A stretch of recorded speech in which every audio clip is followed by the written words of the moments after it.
Unbelievable! That is a dream goal! They found it! They finally found the goal they were looking for! What a finish that is! Do not scratch your eyes! This is really happening!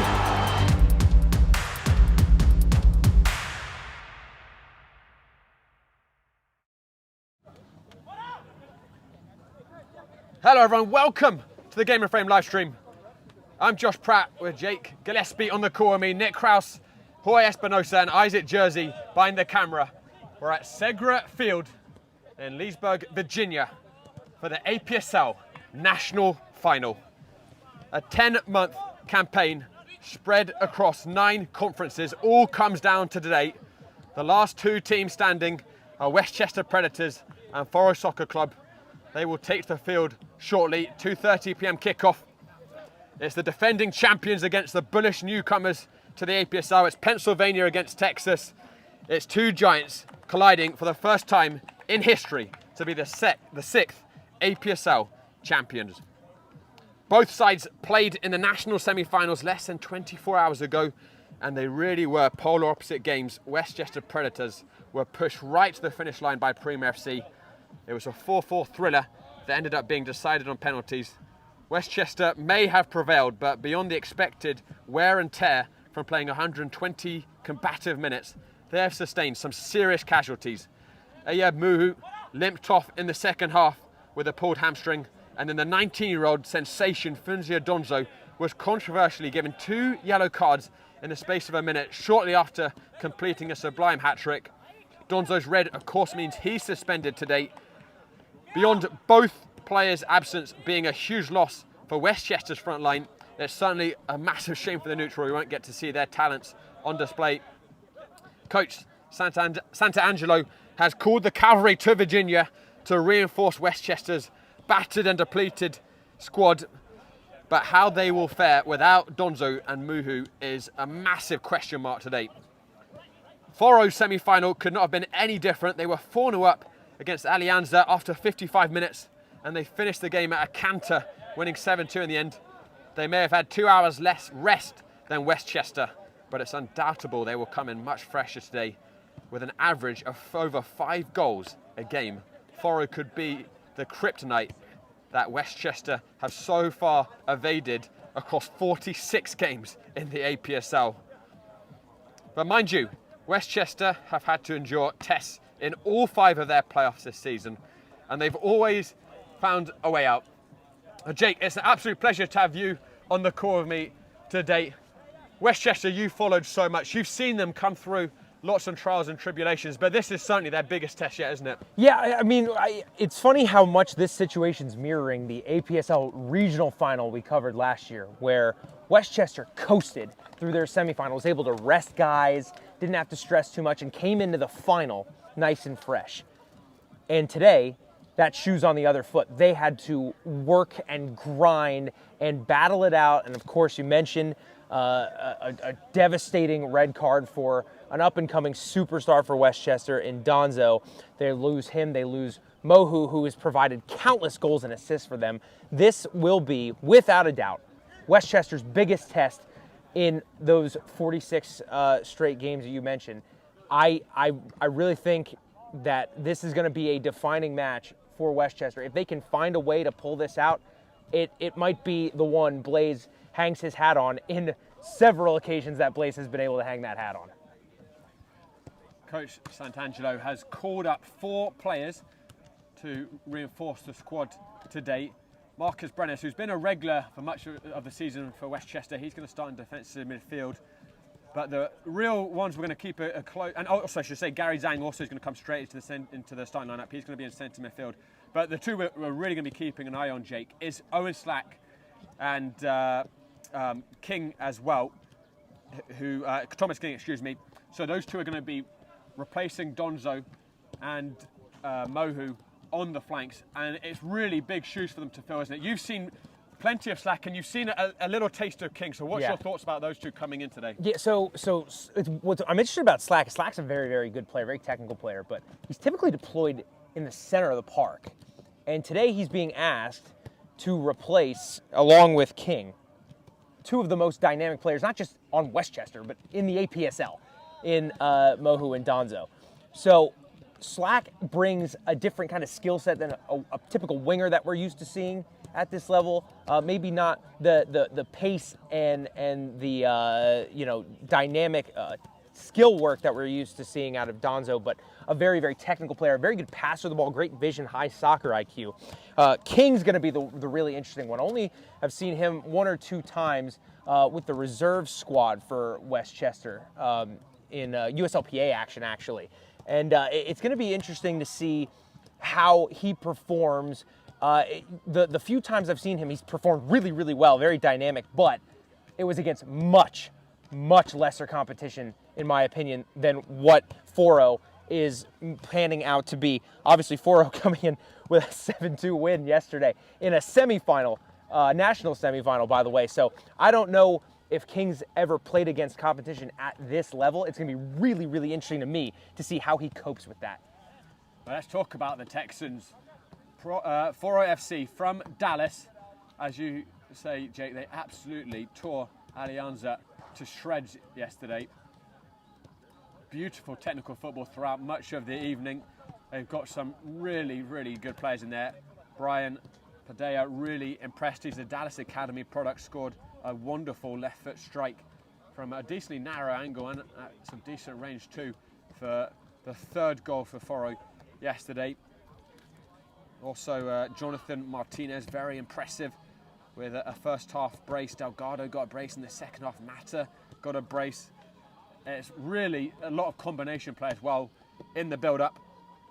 And this is Foro's inaugural season in the APSL. And indeed, it was the inaugural season for the Trinity Conference down in Texas, one of 4 new conferences added by the APSL in a very big expansion year.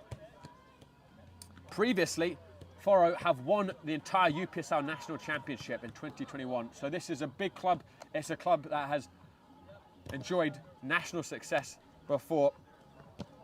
And they've got to have a pep in their step after that performance yesterday, don't they, Jake? Yeah, the confidence that you bring into a match after scoring 7 is unbelievable. The one thing I will say, and I don't want to diminish the fact that Alianza is a very, very good team, but allowing 2 goals might just give Westchester a little bit of hope that there's some chinks in the armor that they can maybe exploit. But I do want to say today I was really focusing on watching Foro in the warm-up for this one because I've had the pleasure of watching Westchester for so long over the course of the last few years with Game and Frame. I've never seen such a business-like, focused warm-up at this level. I mean, I don't think I've seen one smile, one cracked joke, nothing. Just all business, all focus out of every single player warming up on this side of the field. Westchester, on the other hand, their usual self, very light, very, not to say not focused, but just having a good time, enjoying the moment. And Foro just has this look like they've been here before, even though in the APSL, this is their first final. We have a little bit less than 15 minutes before the final kicks off.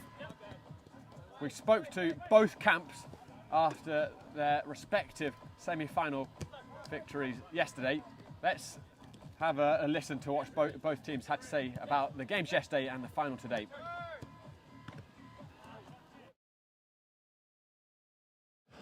Hi everyone, I'm John Hallwood right here with Marcelo, the captain of Foro FC.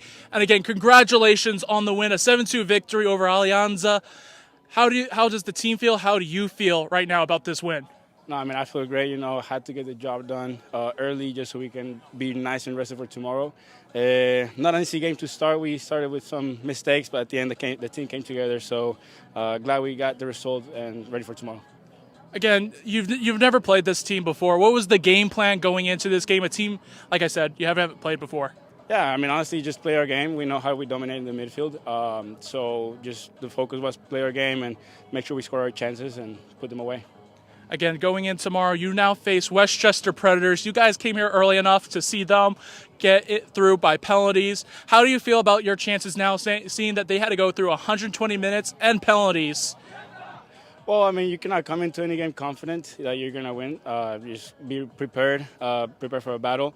And same thing, just focus on the team game plan, and hopefully it goes our way. Again, it's a late night. What are you guys going to do? Is it going to be already straight to bed, or is it going to be a little bit of the game plan, maybe some rest, more game plan later on in the morning? Honestly, I'm just hoping to go home, shower, and or the hotel, shower, and straight to sleep. But I'm sure we're going to go over some game film, maybe just talk about the game tomorrow and get prepared. Again, just one last question. How do you feel about this team and how you guys performed today, and how is that going to transcend in tomorrow? I mean, every game is it gets better. I honestly enjoy a lot playing with this team. We just pass it around so well, and like I said, we're just so ready for tomorrow, and hopefully we play the same way and even better tomorrow. Well, again, congratulations, Marcelo. Again, Foro FC wins this 7-2 over Alianza, and that's going to do us right here. Well, again, stay tuned for tomorrow on Sunday at 2:30 as Westchester Predators take on Foro FC. Have a good night.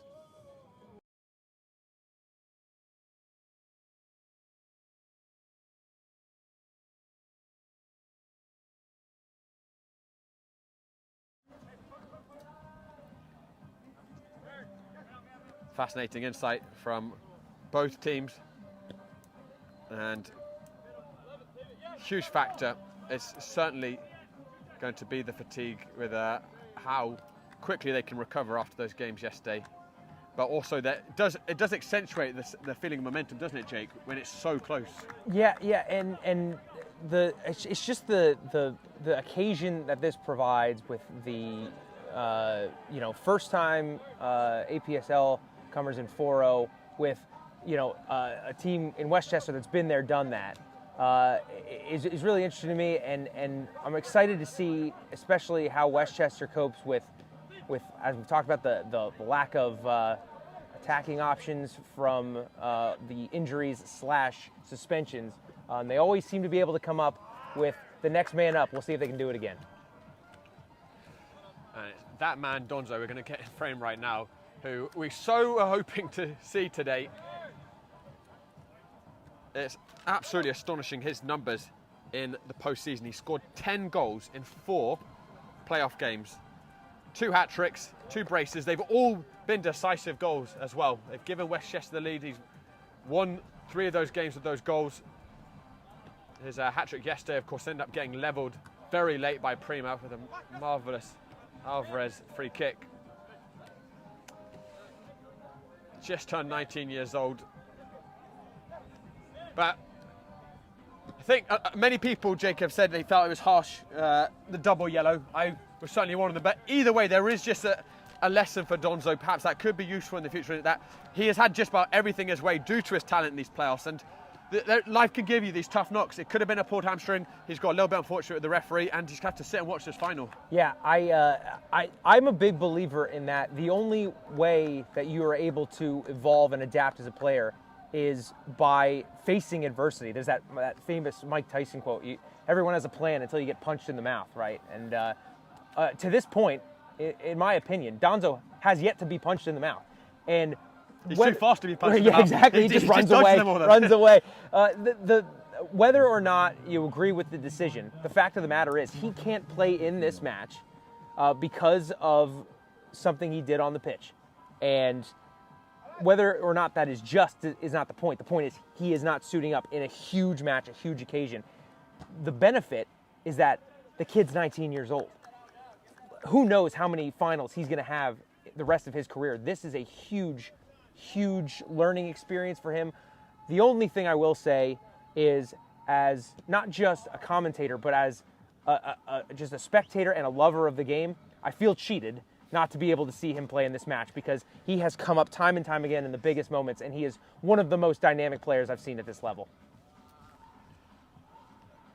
It is a big loss, but we're still going to have plenty of talent out there in the field. And as you've pointed out before, Jake, sometimes we spend this season, these past few months really, we spend so much time talking about Donzo, we forget about who's leading this Westchester attack. It's Ridge Robinson, the national top scorer. He was very quiet yesterday. He did tuck home his penalty, but he's on 34 goals in the APSL this season. He's a national leader. He was the national top scorer last year as well. He's someone who can change a game. Yeah, he is one of the most cool under pressure players I've ever seen, which is probably going to come in handy in such a big occasion like we have today. The thing that I love about Ridge is how it's like you know what he's going to do. If I know what he's going to do, the defenders certainly know what he's going to do, and yet they still can't stop it. He's so good at what he does. He's a clinical finisher, and that, in my opinion, is something you can't really teach, the composure that he has in front of goal. With Donzo and Mohu out, I think there's going to be a lot of defensive attention on Ridge Robinson. I'm interested to see how he copes with all those eyeballs. Foro just making their way out from the changing room. They're going to be in the orange strip this afternoon. Just 5 minutes until the kickoff.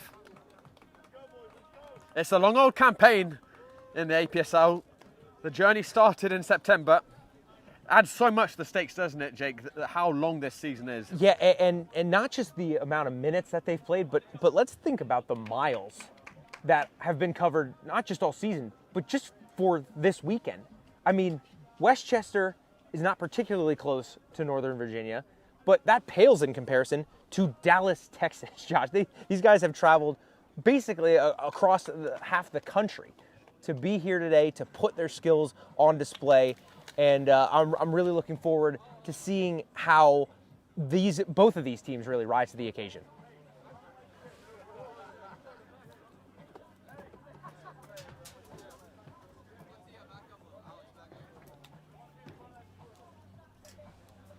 Westchester lining up for their team talk. Well, actually, their picture first. It is a light squad, you have to say, for Westchester in terms of just the last list we saw, 4 on the bench. It might have gone up to 5. You have to remember they also played in the Transatlantic Cup on Friday against the Englishmen Arthurian League. That game went to penalties too, although there was no extra time that time. But when they kick this ball, they will be entering their over 200. And sorry, my maths is terrible, Jake. What's 120 plus 90? That's 210. 210. So they will be entering their 210th minute in the space of 72 hours when they kick this ball today for kickoff. And the thing that strikes me about the albeit light bench for Westchester is number 7, Ethan Birch, featured for the reserves this year in USLPA action. And just time after time, game after game, just scoring goal after goal after goal. Eventually got some call-ups to the first team in some big games. One that springs to mind is one against VE in the USLPA, and he scored a brace in that game. He's used to getting it done against big competition. We'll see if and when Blaise Santangelo decides to deploy him today. The Texans, Foro, have made it all the way to the final in their inaugural season. They will be chomping at the bit for the opportunity to potentially end this remarkable unbeaten streak for Westchester that stretches back to September 2024. And you would imagine with the attritional game that Westchester played in front of Foro's eyes, because they were in the stadium watching that semi-final before, they must really sense blood in the water, Jake. Yeah, and again, there's such an intangible confidence that comes when you wipe the floor with your opponent in a semifinal and you watch the other team struggle. Now, it's worth noting, Foro has no concept of how Allianz would have squared up against them because those two teams haven't met in APSL action. But just the confidence you receive from a 7-goal performance, and then, knowing your opponent had to play 120 minutes, maybe the legs are a bit tired. Of course, we've talked about the missing players from the attack. You got to believe that Foro really believes that they can assert themselves on this game and come out with an APSL championship. The defending national champions, Westchester Predators, and Foro Soccer Club walk out onto the field for the final time in the 2025-26 APSL season. The next few hours one of them will claim themselves another national title.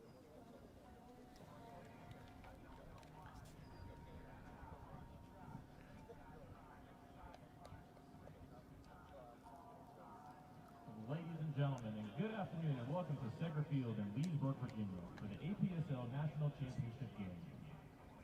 Tonight, two clubs battle for the APSL National Championship as Westchester Predators from Pennsylvania take on Foro Soccer Club from Dallas, Texas. On behalf of the APSL, we would like to thank you for tonight's championship match for the Capelli Sports. We would like to give a special thank you to our presenting sponsor.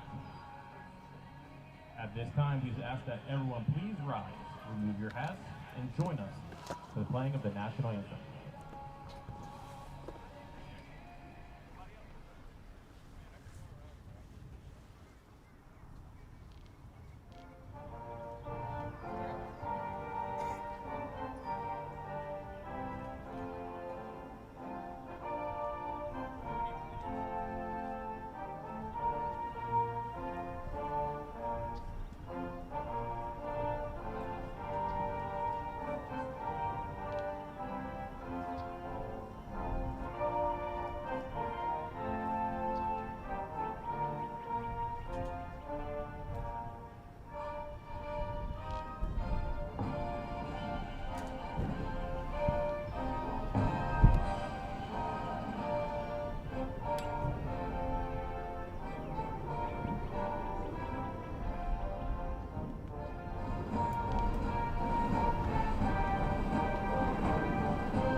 Well, let's go through the starting 11s for today, shall we?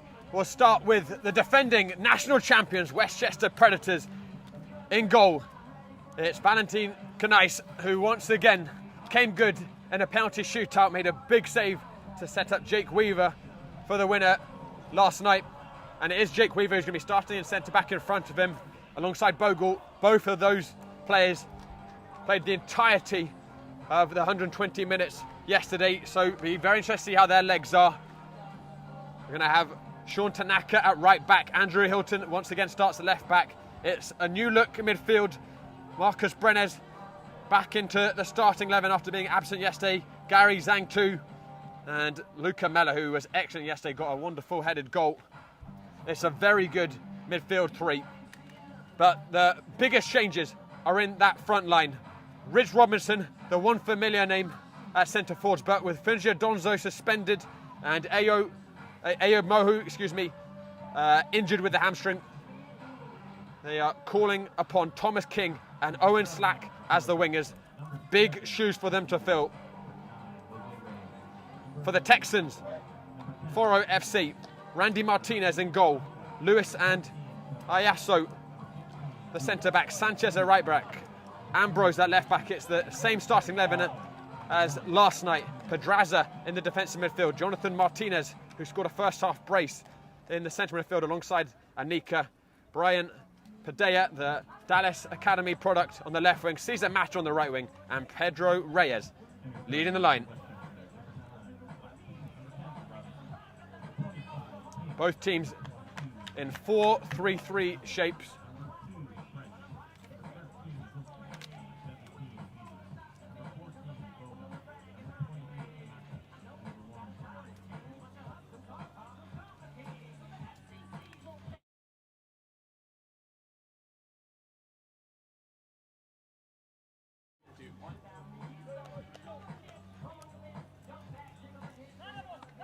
Brian Padilla will kick things off in this final.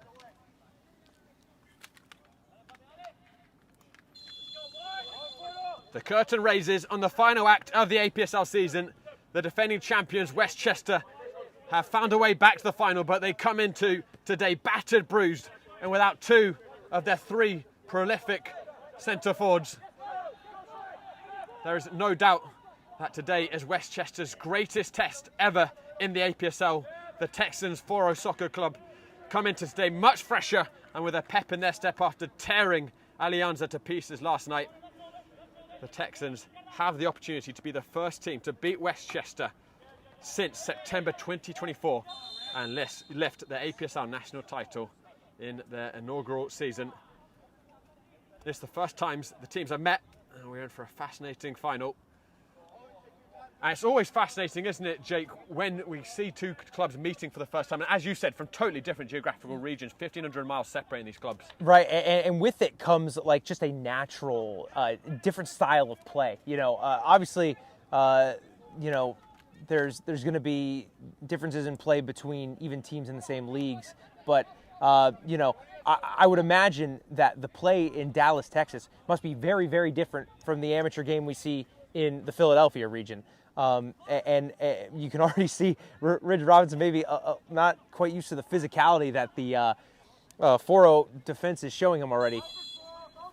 Owen Slack will deliver in this early set piece. Headed out very competently initially by Foro.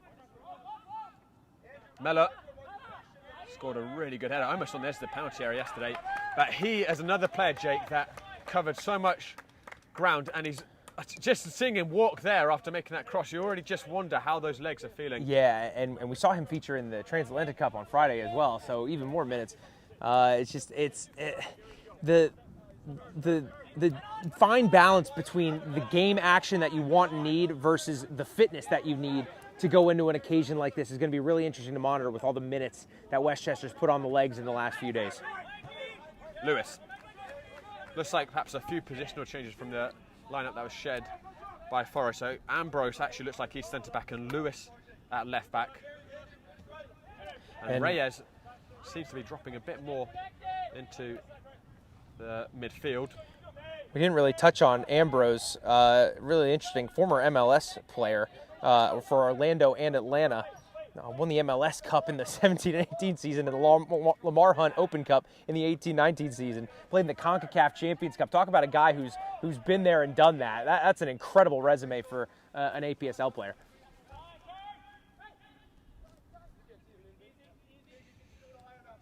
Yasso, who had to go off prematurely yesterday with a knock, looks to have been able to run it off. So it looks to me as if Cesar Mata might be in the centre forwards, Jake, with Brian Padilla sitting behind him. Yeah, it's interesting. I wonder if the Foro coaching staff was just acutely aware that maybe Westchester was watching some game film from yesterday, keeping an eye on things and wanted to shake it up a bit. Interesting, though, to shake up a lineup that scored 7 goals yesterday, Josh.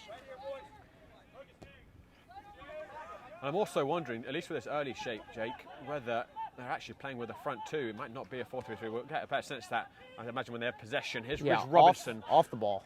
Works it out to the newcomer, Thomas King, towards the far post. Zang!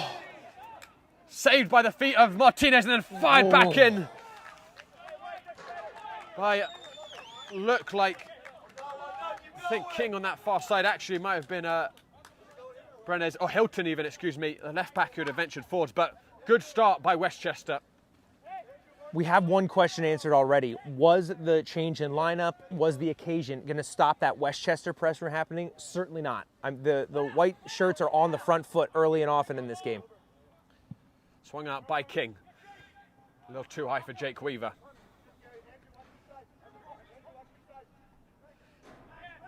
Good flick by Anika, and Mata is going to search for Pedro Reyes.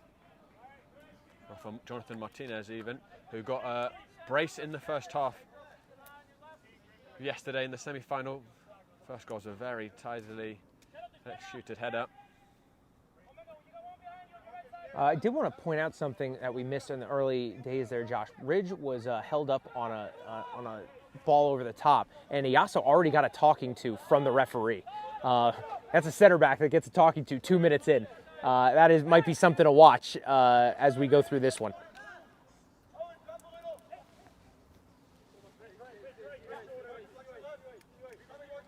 Ambrose drives it cross field towards Mata. Hilton with the header. Reyes. Ridge Robertson doing the hard work to track back. And that's a back pass that was neither here nor there, and the centre-backs and the keeper, Ganais, all looking at each other for a second until they realise someone's going to have to get that ball, or else it's a clear chance for Foro. I wonder if that might just be the the occasion getting to them, or maybe some field conditions. Very overcast day here, about as cool as you can hope for in Virginia in the summer here, Josh. So at least the heat won't be a factor today. Pedraza. And we're seeing already early on the technical nature of this Foro team. Westchester high press has disrupted so many teams, but they played out of that very nicely. Yeah, very well drilled from what I've seen so far. Foro. It looks like every single player knows exactly what their job is, both on the ball and off the ball, which makes me think the transition moments might be huge in this match today. Going back to that early chance for Westchester a few minutes ago is Gary Zhang, who was denied by the goalkeeper Randy Martinez. Zhang has scored in an APSL national final before, just for different colours. Last year hit a wonderful strike from range against Westchester. Ended up being nothing more than a consolation goal. Lewis, Reyes, who's seeing lots of the ball early on. Diagonal ball, hangs in the air, Hilton meets it well. Owen Slack, who's replacing Donzo on that left flank. Yasso watching carefully.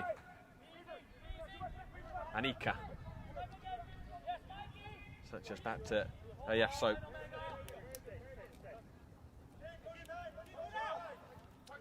The 7 goals that Foro scored yesterday wasn't too off trend with their record across the APSL campaign. Averaged 5.5 goals across their most recent 10 matches. So that's driven inside by Padilla. Good positioning by Jake Weaver. Didn't look like too many orange shirts were in the area for that one, but really nice work on the wing here to get that cross in. Ambrose took an awkward skip. I think the last touch came off of Weaver into the hands of Ganais.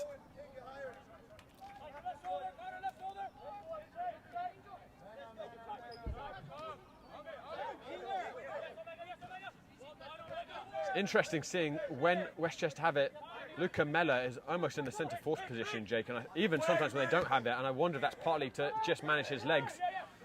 Here he is, Mella. Wonderful ball. Yeah, Robinson dropping a little deeper to maybe get a bit more of the hard work on the defensive part of the game done. Hilton's cross intercepted and Slack closed down. Very versatile player, Mella, isn't he? Because on Friday we saw him spend much of the game at centre-back. I've seen him play centre-back, holding mid, attacking mid. I've never seen him play up top though, so this is going to be a fun one to see how he does up there. Just really intelligent player. Well, that's the first thing that comes to my mind when I watch Meller. He could probably play anywhere, maybe even strap the gloves on, but maybe not in this game, Josh. Matter looking crossfield for Padilla. Lewis back to Padilla. Got a couple of wrong shots to aim for. Blocked by Brenes, but it goes out for Foro's first corner. We'll say the one thing that Westchester might have going for them is a bit of a height advantage over Foro. Bogle and Weaver are both massive human beings, the two center backs for Westchester. Of course, Iasso's no small human either, Josh.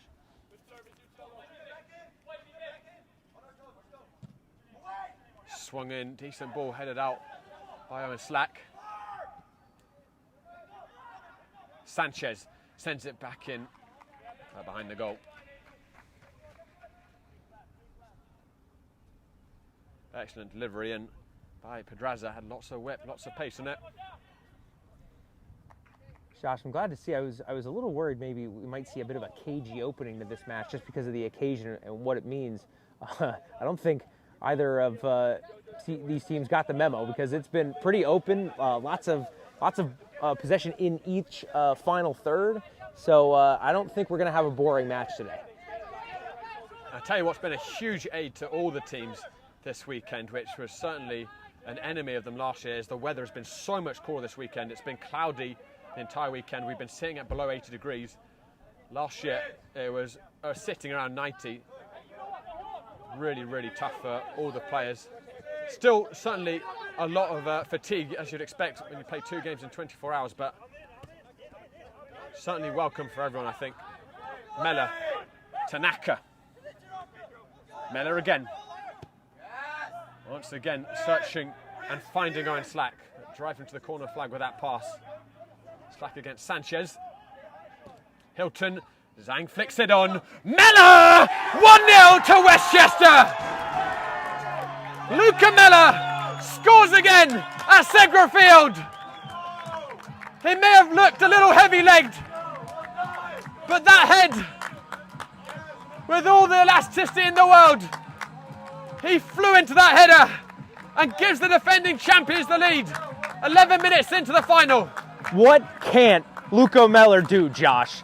He's played so many minutes over the last few days, played in every position up the spine of Westchester, and it doesn't matter, I've never seen him up top, because what he's going to do is he's going to get a goal in the first few minutes of maybe the biggest game of the APSL season.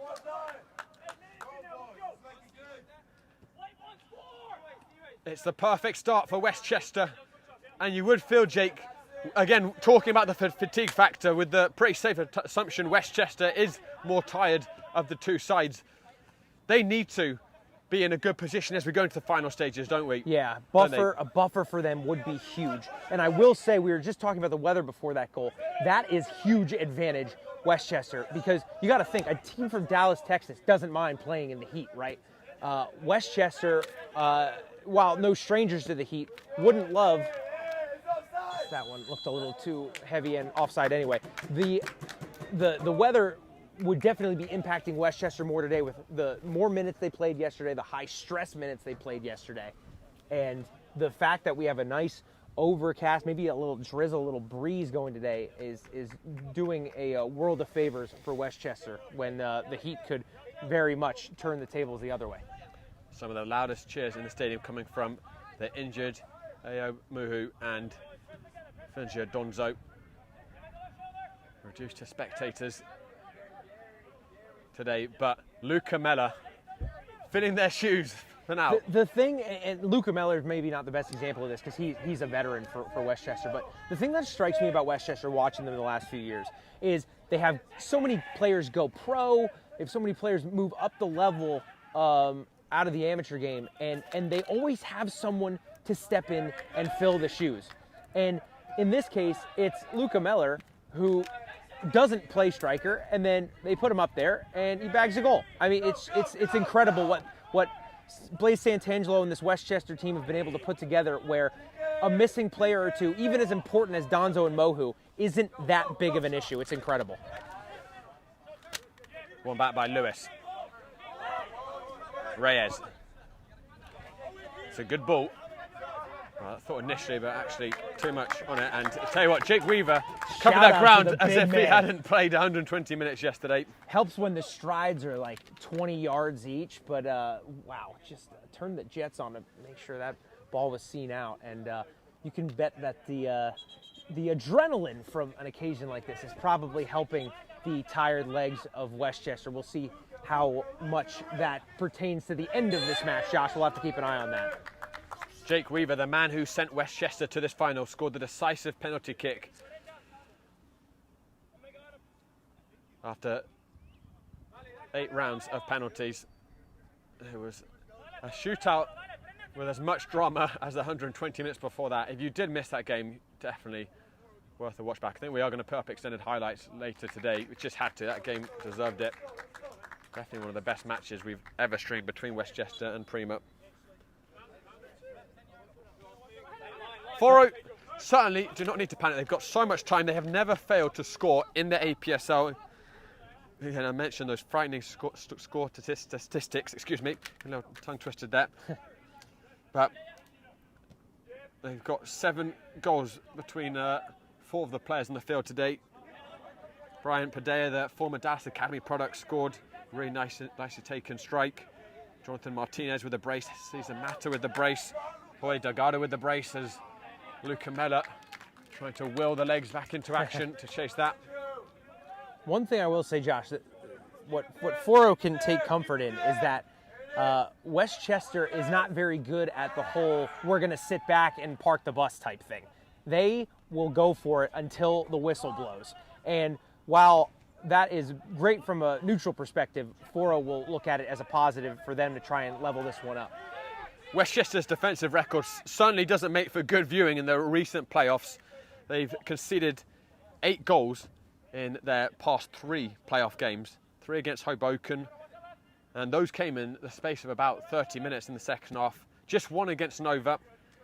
Did a very good job shutting down them, to be fair, and then 4 against Prima in that end-to-end almost basketball game at times yesterday. Go! That's it! The thing that you both love and question about Westchester is they will never not play the style of play they want to play, which is high press, high energy, which inevitably does leave space in behind. But they don't care. They go into every game assuming we can outscore you, and that looks to be at least the philosophy they're sticking to today. Reyes looking over the top. That could be a useful ball. Weaver's got to keep his wits about him, and he certainly did. That's just really good defending from Weaver to cover the ground they needed to and then make a decisive challenge, not get any illegal contact on Foro's attacker there. It was just really solid from Weaver. So I mentioned already, Foro are in their inaugural APSL season. They were unbeaten in the Trinity Conference, and in fact only failed to win once out of 10 games. They're path through the playoffs. They beat Texas Rage 4-2 in the regional semi-final. AC Arlington 5-3 in the final, and then obviously 7-2 yesterday in the national semi-final against Alianza. So they've all been very high-scoring affairs for Foro. Spective shot from range by Padilla, straight into the hands of Valentin Nice. But Coach Blaze giving a mouthful to his team for allowing that shot to even take place. Yeah, good tester for Knice there. That first real save of the game is always crucial for a goalkeeper, and that one he could not afford to spill. Padilla was in looking for the rebound, and that should give Knice a little bit of confidence, and one that Randy Martinez hasn't had the opportunity to get. He still hasn't had that first save because the first shot on goal went in. Tanaka Bogle, who also played the entirety of the semi-final yesterday. Sharp passing initially, a poor pass by Thomas King.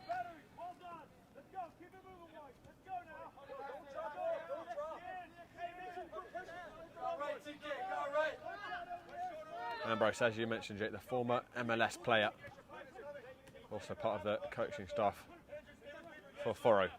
Anika Lewis.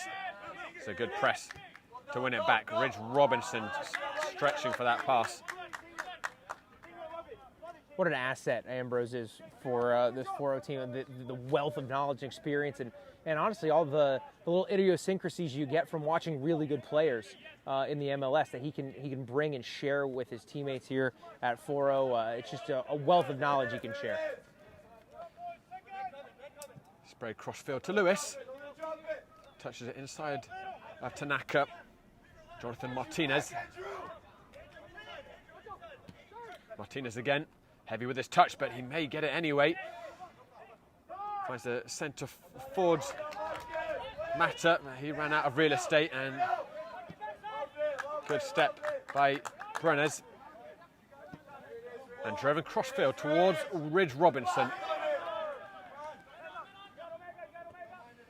Well policed there, that situation by Lewis. He had a lot of ground to cover before he made that header, so that was not an easy play, even though he made it look quite easy.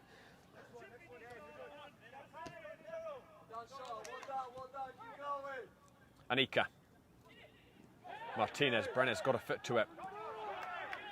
Westchester winning all the 50-50s at the moment.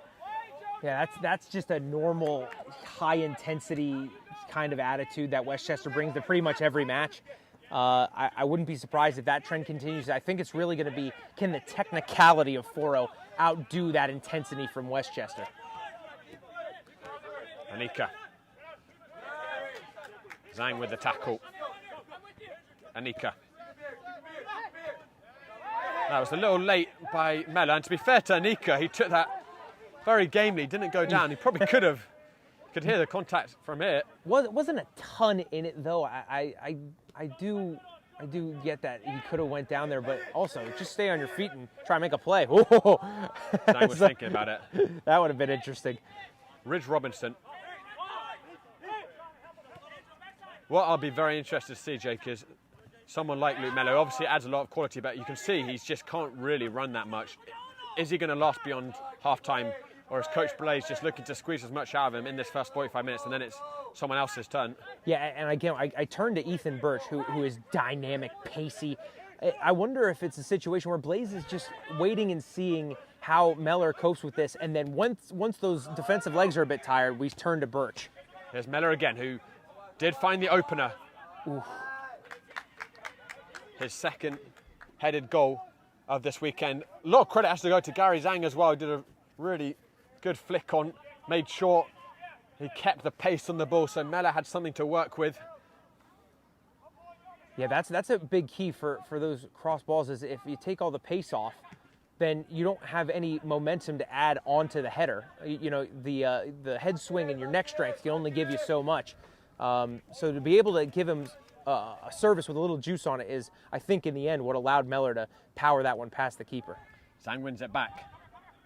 Meller, Zhang, Ridge Robinson. That's really loose touch by Slack. That move was picking up some momentum.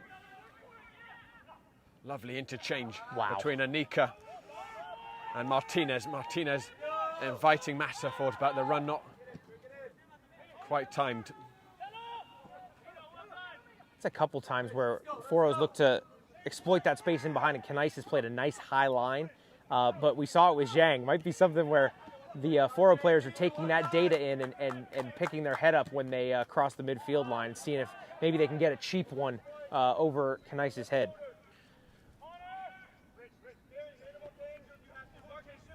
Ayasso, wonderful driven ball cross field. Here's Lewis. Swings it towards the penalty area. Hilton able to clear it partially. Pedraza. Ball makes its way to Anika. Hilton with the block. Andrew Hilton, not a player I can remember seeing too much in previous iterations of the Westchester side, Jake. You've been following them more closely. Is he a more recent addition to the first team? He's been a factor for the reserves, and we've seen him a couple times in the last over the last few months. But I will say he just another one of these players from Westchester that has a really high soccer IQ, which is so important, especially at the outside back position, when to go, when to stay. That's kind of your big job, and he does it pretty well from what I've seen. Ridge Robertson was offside. That must have been very, very close, Josh, because I was almost on the line, not quite, and it looked like he might have just stayed onside, but of course the assistant referee has a better view down at field level than we do. Anika. Sanchez. Ayasso. Pedraza towards Anika. Clever cut back. Season Mata made a mess of it. Zhang. Couldn't put it down that channel, but... We've talked about the fatigue in Meller's legs. He's a pretty willing runner so far today, Josh. It doesn't look like Westchester's too shy about dumping it in behind and letting him run onto it. Not sure he'll thank them for that, honestly. Every time he runs, I can see the lactic acid in those legs, the way he's moving. You can see it is more mind over matter for him, and very understandably so, again, with how much football he's played since Friday evening. And we're going to see the sub. So, Jake, I said, will Coach Blaze remove Mellor at halftime due to how much he's played. It's going to take him off at 25 minutes. But he has done his job, hasn't he, in those 25 minutes? He's given the defending champions the lead. What more can you ask of a striker than to bag a goal in the first few minutes? I mean, I use the word striker loosely because it's the first time I've seen Mellor play up there. But, I mean, just a really great performance like we've talked about on really tired legs. So good for Mellor to bag that goal early on and give his team, as we talked about, a really needed advantage in this one. Justin Thomas came off the bench yesterday and he's back on there again. He's in the centre forward position once more, and that's really well watched by the official. And Ridge Robertson was not particularly impressed with that tackle. I tell you what, Jake, I'm already getting the feeling that this game is in much more competent hands than at least what I saw with Westchester yesterday, where the less we say about the officiating, I think the better. It was honestly some of the most shocking that I think I've ever seen across all the levels we've done, youth. There's a base level of there's a base level of competency I think that's required from a referee, but I think the referee today is at least showing that she understands the occasion too. That's a whole separate thing that I think you can really only learn from experience. Hilton looking to whip it in. And that's the thing, is that just saying that line early of being clear with the players so they know what are the expectations. Is she going to let a few high contact fouls go, or is she going to draw the line early? It's her prerogative to choose what to do, but she needs to choose so players understand what this game is. And beyond choosing, communicating it. You saw her go up to the player that made that challenge in transition. I'm assuming, we can't hear her, but probably saying something along the lines of, if you do another one in the counter like that, I'm going to have to give you a card. And communicating that so that the players know where the line is so important, because these referees that come into these big occasions and just start whipping out cards, they're not doing the occasion justice. It's a competitive game. It's a contact sport. And I think sometimes a lot of officials forget that, especially when we're playing an adult men's game like we're playing today.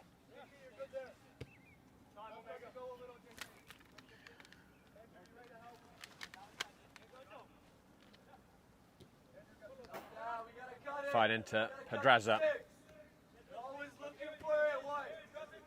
Lewis. Got a very light sprinkling of rain here in Leesburg. We are playing once again this APSL National Final in the home of Loudoun United, USL Championship team. It was built in 2019, so a new arena, 5,000 seater academy, capacity, excuse me.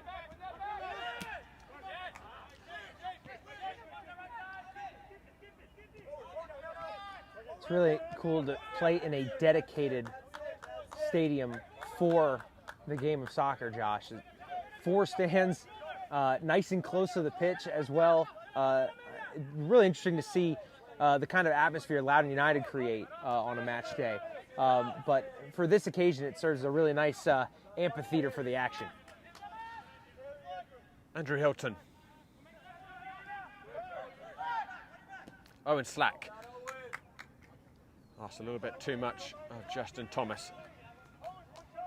He came off the bench yesterday, put in a good shift, scored his penalty emphatically in the shootout. And last night was the second time in APSL, in Westchester's APSL playoff run, that they have gone to penalties. They also had to get by Real Central New Jersey in the first round of their APSL Delaware River Conference semi-final on a shootout. And again, Ganice's saves were pivotal, driven up towards Padilla, who let it run, and that caught Weaver off guard. The centre-back able to recover. King. I like that decision from King there to not go long with that ball, because just repeatedly dumping a ball over the top is not going to win this match for Westchester. So you need to show an ability to play out, and I think that was what King was trying to do there. Lewis. Not enough height to reach Mata. Pedro Reyes. Lewis. Ambrose.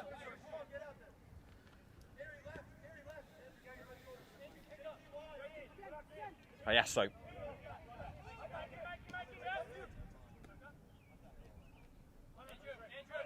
Westchester sitting deeper now. Happy to keep Foro in front of their lines. That's a clever ball by Lewis. Martinez onto his left foot. Try to square it. Bogle well positioned.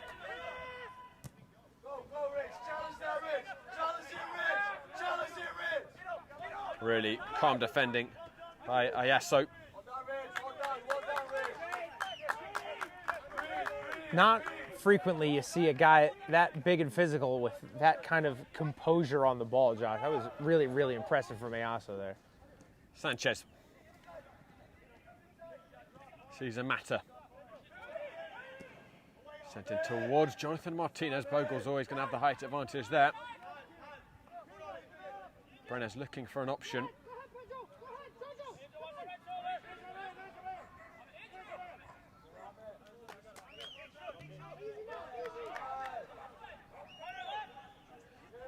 Past the 30-minute mark in the APSL National Final, Luca Mella able to produce the goal, a headed one again from the big Englishman.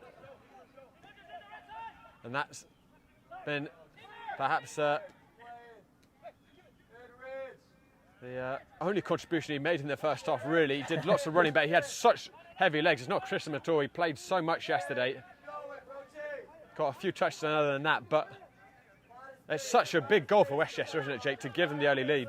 Yeah, and when you're on those heavy legs, to not have to chase every single ball because you need a goal is really important. And Meller, you know, maybe he only had 20 or so minutes in the legs, but what an important 20 minutes it was.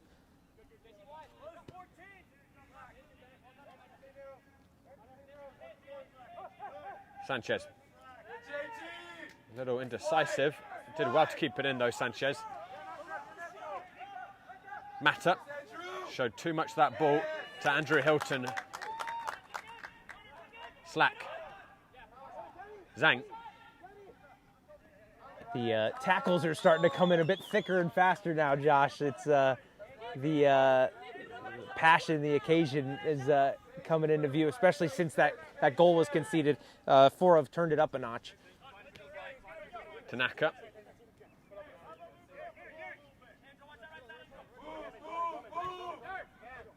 Brenes.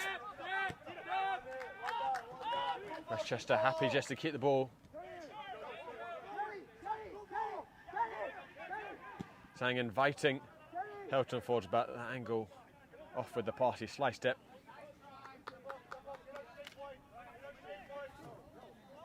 So maybe just a bit of a rewiring needed in the brain of Westchester, used to having a guy like Donzo running onto that ball who doesn't have it this time.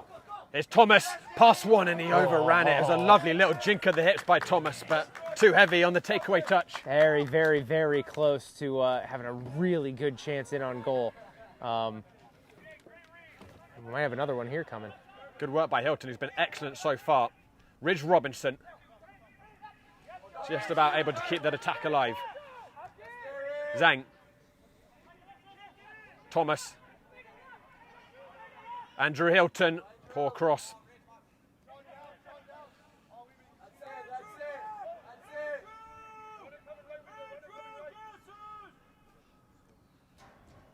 Coach Santangelo imploring Hilton to get back quickly. Hope he's been doing his pre-season sprints, Andrew Hilton. Yeah, it's easy for Blaze to say he hasn't run 120 minutes just yesterday, but it's just so crucial, the transition moments.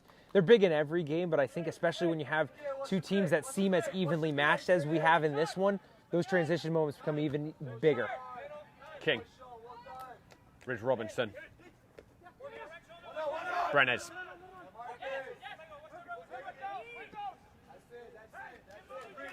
Tanaka.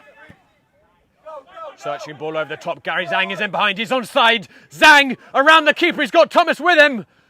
Digs it towards Thomas. Whoa. Headed away by Sanchez, who covered the space really well.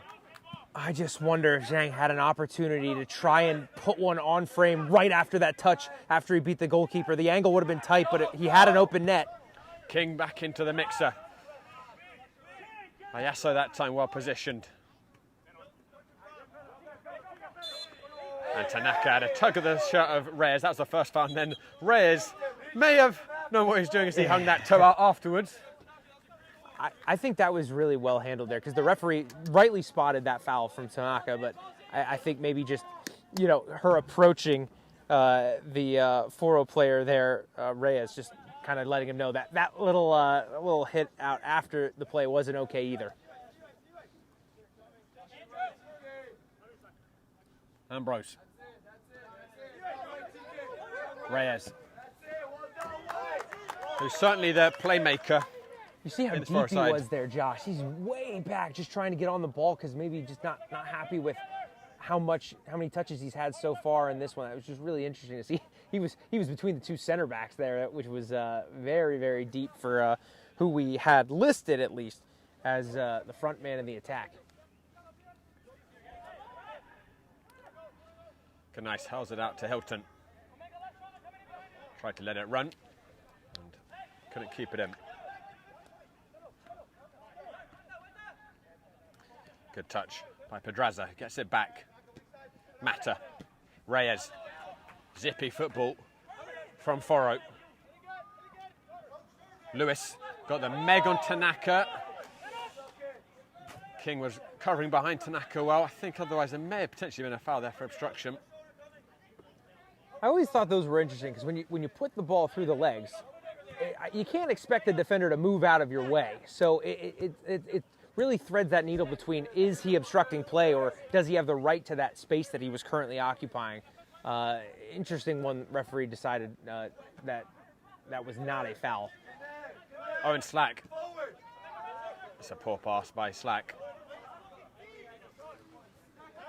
I think we can tack on Mr. King as the one feeling the legs the most now out there. He seems to be struggling a bit off the ball, kind of grabbing the shirt, trying to catch his breath.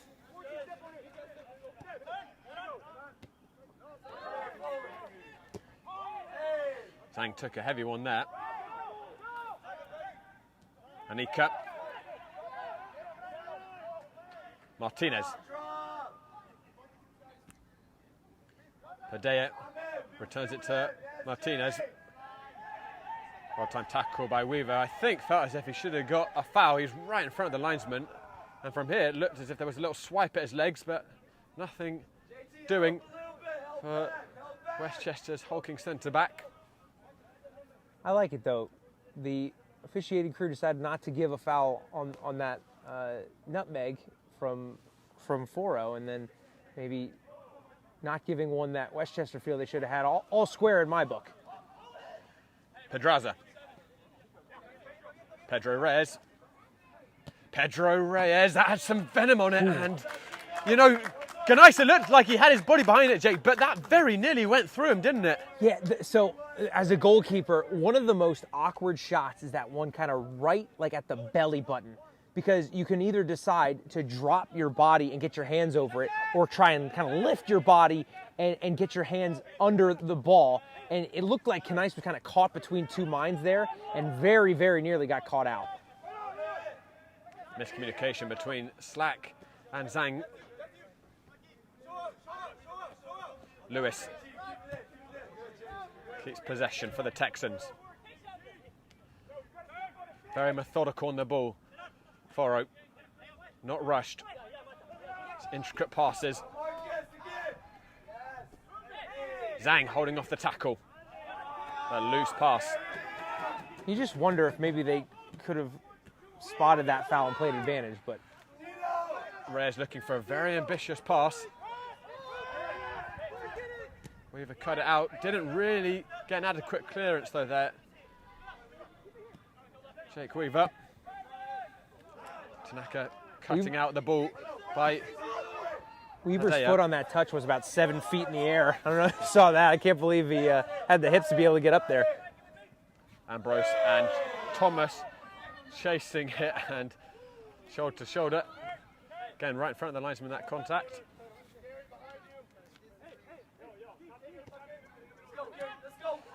Pedro Reyes. Loose with the touch. Zhang. Thomas. I don't know if they spotted it, but Ridge had a little bit of space down that left-hand side, chose not to use him and bring in the reinforcements. Not a great pass there by King. Ticking into the final minutes of the first half, Luke Meller opening the scoring. 12 minutes in. And something Foro might just want to keep an eye on here is Westchester in these playoffs have been very prolific in the final minutes of the first half. Against Hoboken, they scored 3 goals right before the halftime whistle. And they nearly did the same yesterday against Prima. Actually it was Meller who scored before the interval, and there was another pair of really good chances denied. Lewis surging forward, Tanaka really combative with the tackle. And Lewis came in there a little afterwards. Whoa, I don't know. Lewis refused. Spotted that. Yeah, Tanaka refused the hand of Lewis there. But it wasn't the refuse. It wasn't just the refusal. It was then that Lewis kind of pushed out after him after that. That was naughty from both sides there. Interesting. Like, I was wondering when you were going to get that first dig in such a big occasion. And I think that we just found it. Took 40 minutes, but that was not very nice from either of these players. Tanaka's going to need the trainer. This will be a concern for Westchester. Offers them a lot at that right back position, and they are light on the bench in terms of outfield substitutes. They've already used one Westchester, just Ethan Birch, Mason Miller, and Sama Tima remaining on the bench as outfielders.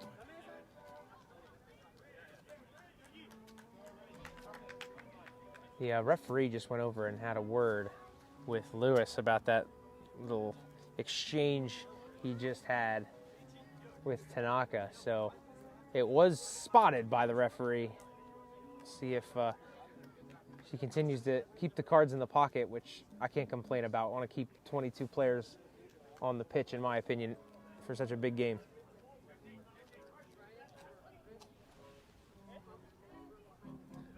And this pause giving both teams the opportunity to have little pep talks. Of course, they're about to get a 15-minute interval to do just that at half-time.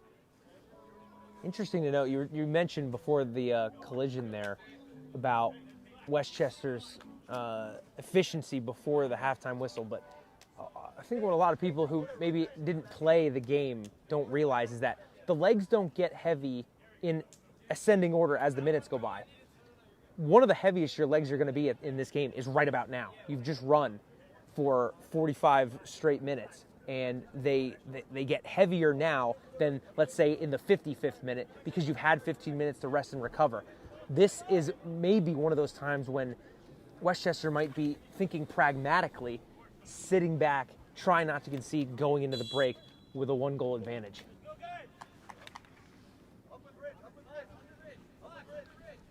Tanaka waiting patiently to come back on the field.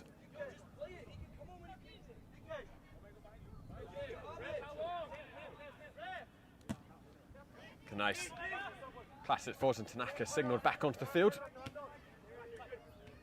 Hopefully nothing more than a knock there. Robinson was a little upset with himself that he missed that header. It looked like he was in a good position to win it, but out-jumped by Lewis. Has been a frustrating weekend for Ridge Robinson thus far. Didn't see a lot of the ball yesterday, didn't get many sights of goal, did convert his penalty very well. Especially in this match, you got to think the defensive team talk from Foro was 100% focused on Ridge Robinson, with Mohu and Donzo out of this one, and Robinson, the lone remaining danger man from their usual starting 11. He has a lot of eyeballs on him, not just today, but pretty much every time he steps on the field. Rain is beginning to come down with a little more fever here. Still very light, but certainly we're expecting lots of cloud cover and at times sprinkling rain. That's a little late from Brenes. The referee's going to play advantage. I love seeing play continue, but interesting she played the advantage on a pass that went 30 yards behind play. That's not a super common occurrence, but I'm not going to complain. I like seeing the game flow. 2 minutes of stoppage time is the number. Ridge Robinson. Anika with him. Gives it aside to Thomas. Owen Slack helps it on to Brenes. Thomas King can have a go here at Lewis. Down to the byline. Good positioning by the veteran Ambrose. Lacked any runners near post there, did Westchester. I wonder if they were assuming he was going to try and clip that one far bar, but nobody really crashing that near post. One back by the Westchester counter press. But then again by Foro. That's really poor there by Anika. They may be punished. Owen Slack. Whoa. He had so many options there and tried to anticipate the run of one of those attackers up there, and I think just made the wrong decision. King. Brenes.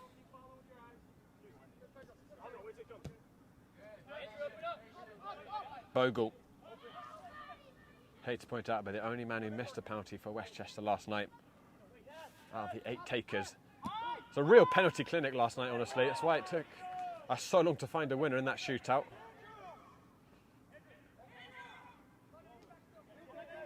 Yeah, I thought watching it back, we were destined to get to the goalkeepers. The way those guys were tucking it away, it was very, very calm, cool, and collected out of both teams. Bogle gives it back to Ganais. Does well with his feet, the goalkeeper. And the referee is going to blow for the half-time whistle. Luca Mella willing himself into life and giving the defending APSL national champions a precious lead here, albeit a very precarious one, Jake. Yeah, one goal is not usually enough to get it done in any final, let alone one where the team that's down scored 7 yesterday, Josh. I think we have not seen the last of the scoring action in this one, but we'll see what the second half brings. Foro have not failed to score in their entire time in the APSL. It is hard to imagine they won't do so, but Westchester holding them at bay for now. Do not go anywhere, guys. We'll be back shortly with the second half. From soccer fields across the USA to the legendary stadiums of Spain and Portugal, for 40 years, Petrobax has been the go-to expert for group travel to Spain and Portugal. We organize soccer group trips from start to finish, flights, hotels, transportation, and guided tours, all perfectly coordinated by our experienced team.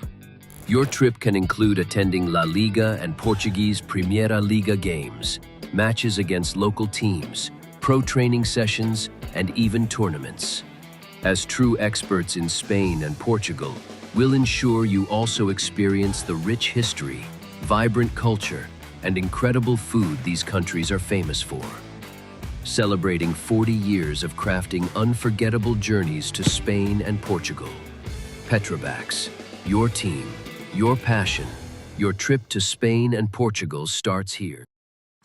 My name is Austin Brummett. I'm a men's soccer player at San Diego State University and I play forward. The Salt Air Case helps block odor from my cleats when I'm driving in my car or when I'm keeping my cleats inside my house, so I don't have to worry about it stinking up my room. It helps me keep track of my cleats and my shin guards so I know that they're together and I don't have to worry about tracking them down or losing them or stressing out about where they are.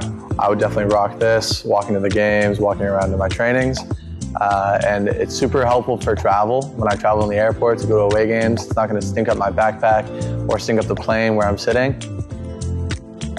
Magnetic strip on the top is super easy to open to take my cleats out and to put my cleats back in. I think it's an essential part of my outfit for soccer and it helps keep all my stuff organized and stink-free.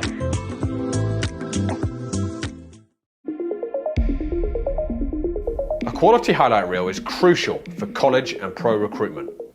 A lot of services offer generic solutions, but at Game & Frame we know every player is unique and needs a personalised approach to win over coaches. Our process is simple. We work with any footage, and if you need help finding your best plays, we'll review games for you. Once we've finished, you'll have a reel you can upload to any recruitment platform. We've helped hundreds of players get the attention they deserve, including placements in Division 1 programs. Scan the QR code or email us for a free consultation and start the journey to maximize your recruitment potential.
Hello everyone, welcome back to Segra Field in Leesburg, Virginia. Both teams unchanged coming out into the second half. Of course, Westchester making the early sub, Luca Mella, who's played so many minutes in the last 2 days, withdrawn. But at the moment, his goal gives the defending national champions a slender lead here.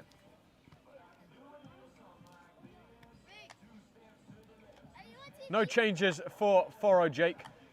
Do you think this is just a case of patience for them? They feel like they'll get their chance if they just keep up with the same play? Yeah, you know, it's one of those ones where every minute that goes by, it's another minute on the legs of these Westchester players. And I would expect that this now will be a case of every minute that goes by, Foro will probably be more confident they can bag a goal.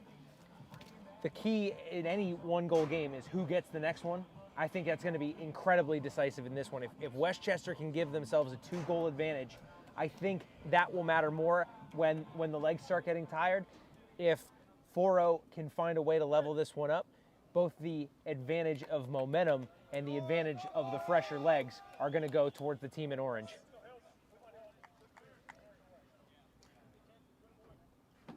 We said at the start of the game, this is the biggest test this Westchester team has ever faced in the APSL. 46 games unbeaten. They've only ever lost 1 game in this league. But they came into today heavy-legged against the Foro side that had a lot of wind in their sails after their victory in the semi-final yesterday.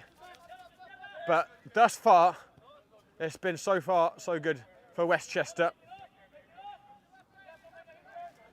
But this is going to be a very testing 45 minutes for those legs, especially with Foro having a full complement on the bench as well, Jake. Yeah, as I said, every minute that goes by is going to be more and more crucial for the load management of these Westchester legs. Not as many subs to turn to. Obviously, the legs that are on the field are much fresher for those guys in orange. It's really interestingly poised, and we were talking about it during the break, Josh. If Foro can find a way to even just get this one to extra time, it'll be a huge advantage for them. Hilton searches for Justin Thomas. He's got Sanchez one-on-one. Sanchez checks him temporarily. Owen Slack was looking, I think, for the feet of Zhang. Wasn't a good pass. Hilton will retrieve possession for the Pennsylvania side. Not a great pass by Weaver either. And Hilton blocks it. He was really impressive, I thought, in the first half, Andrew Hilton, Jake. Yeah, and he was one of the guys we had our eye on. How was he going to cope with this hugely high level of competition, much higher than we've seen him face, at least here with Game and Frame, and he's coped tremendously. That high soccer IQ really helping him carry him through that first half with not too much trouble. Jonathan Martinez and Cesar Matters got some space here, coasting it in. Weaver so often able to intercept those balls before they can go too far. You talk about a high soccer IQ. Not many with more experience and know-how at the back than Jake Weaver, not to mention the fact that he's about 6'14" or whatever height he is. Gary Zhang finds Ridge Robinson, Westchester's talisman. Can he get going? Sanchez with him. Hilton. Brenes.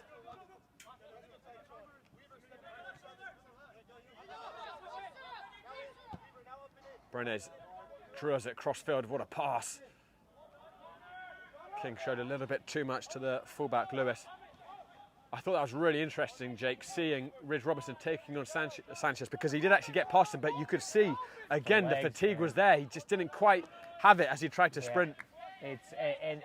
I love Ridge Robinson. I think he's a fantastic player, but he's not a young player, Josh. And you just wonder if the minutes might be impacting guys like him and Meller a bit more than some of these younger guys that Westchester have on the pitch. Sanchez. Hilton policing the situation well.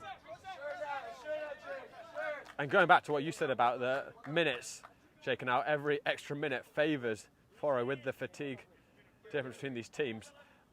I think there's almost no question that Westchester have to win this in the 90, don't they? It's so hard to imagine they could go through another 120 minutes and prevail. Because as in most competitive finals, it's not a golden goal situation. They are going to play that full 30, and you almost wonder if even if they were able to get a goal in the 94th, 95th minute, the advantage would be so huge for Loudoun as those minutes kept ticking on. I'm with you. I think they need to win this one in 90. Podrazats, another lovely bit of combination play initially from Foro, and a missed touch by Mata, Justin Thomas. It is a much more pragmatic kind of approach, though, early on in the second half from West. We're so used to seeing as soon as they win that ball, just guys flying forward and maybe not as eager to work on the counterattack as something like this where they're trying to go over the top. Anika. No one warming up yet on the Foro bench, but as I said, they have a full complement of subs available. Coach Blaze is going to have to be very tactical with how he uses his remaining 3 outfield players, and it's probably partly seeing who's going to drop off with fatigue first, Jake. Yeah, this is why the managers can make a difference in so many games. You know, especially for Blaze, fortunately for him, he can pretty much do whatever he wants because he's usually got a 3 or 4 goal advantage after halftime. But this one, he's really got to decide when to make that change. Don't leave it too late to let Foro get back into this one. But obviously, you can't do it too early because then you're going to risk the advantage of those fresh legs giving you not being as beneficial as if you waited a few more minutes. Padilla.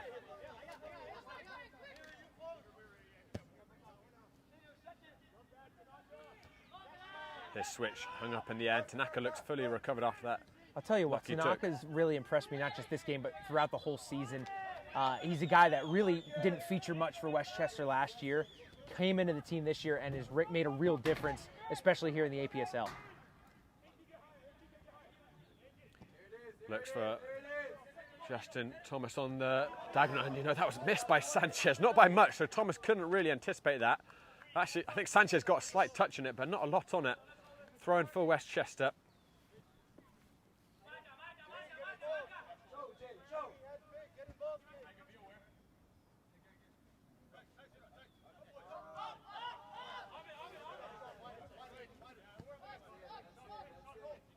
Bogle.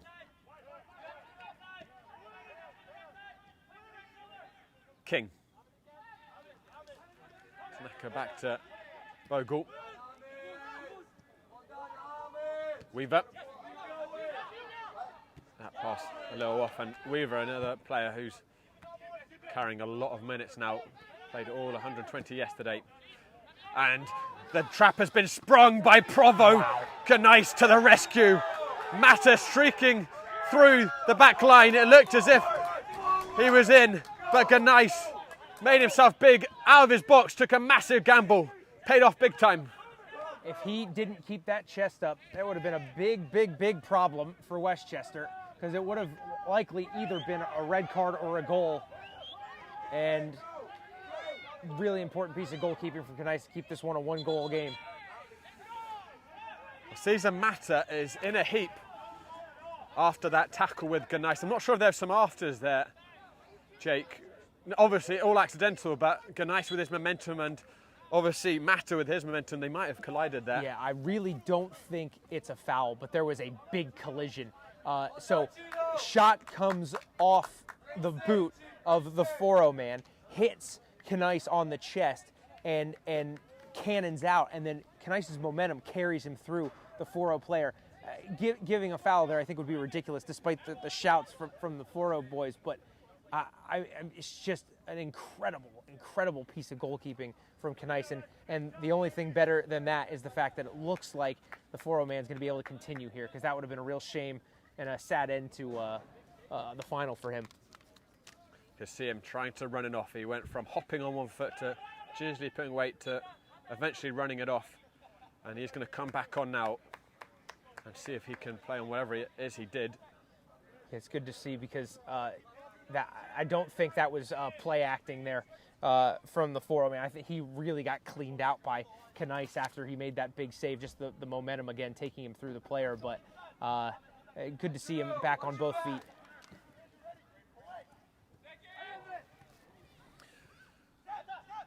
That one swung in. Knice with the save. Yeah, that's a real shame. I don't know if you just saw it. As soon as he took that shot, had to go down and he asked for a substitute. The sad, you admire the toughness, but if that falls to a fresh player, does he maybe do a bit better on the shot? You know what, Jake? This is going to be the end of Cesar Mata's afternoon, and I just got shown a quick replay of it. And Knice, again, I think no question that it was not a foul, but he did come in the afters and get Cesar Mata. So it's an unfortunate ending to his finals weekend. Jorge Delgado, who is more than competent as a replacement, got a brace yesterday coming off the bench, will come in, looks like on the right wing. And talk about a nice guy to bring off the bench, a guy with 2 goals in the semifinal yesterday. The one thing you can guarantee from a Foro perspective is that you're not losing too much quality in that substitution. It's just, I really feel for Mata there, because it's a tough way to see your APSL season end.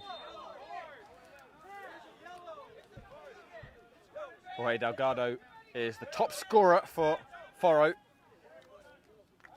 In the squad today, 10 goals to his name. Foro sitting on a total tally of 39 for the season.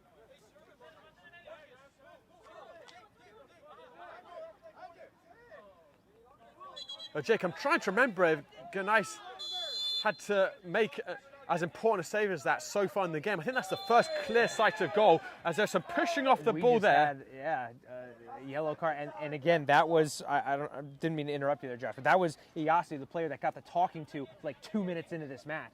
So without that little incident, that might have been let go, but I think quite rightly booked after that little off-the-ball incident. Some rough and tumble there with Rich Robinson. Brenes floats it in. Weaver straight into the hands. There were 3 orange shirts around Weaver, and he still won that header. Can't teach height, Josh.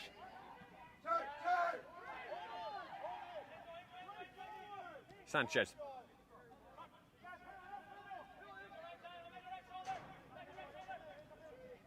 Tanaka gives it back to Bogle.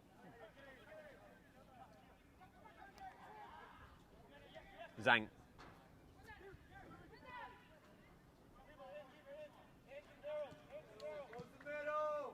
Lovely triangle by Foro. Delgado looking to cause some trouble back there. Man, he's been dynamic since he's come on, flying around this pitch. Been very interesting. Referee already keeping an eye on any Westchester time wasting, starting the countdown on Knice at the sign of delay. I'm not sure about that one. It looked like Robinson just kind of went up for the header and got undercut by the Foro player that didn't decide to jump for it. I don't know what she wants Robinson to do in that situation, but about time that Foro got a call, because they've been screaming for a few. Sanchez. Taken off the toe of Brian Padilla by the substitute Delgado. The urgency has ticked up a lot from Foro in the last few minutes here, and just gonna have to keep an eye on those Westchester players and see if they can cope with the pressure that they're under now. Sanchez.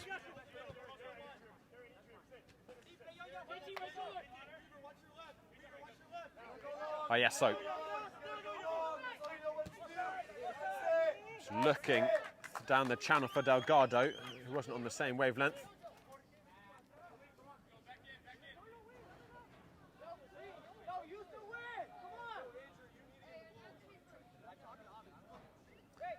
Foro have scored an astonishing 16 goals in 3 playoff games.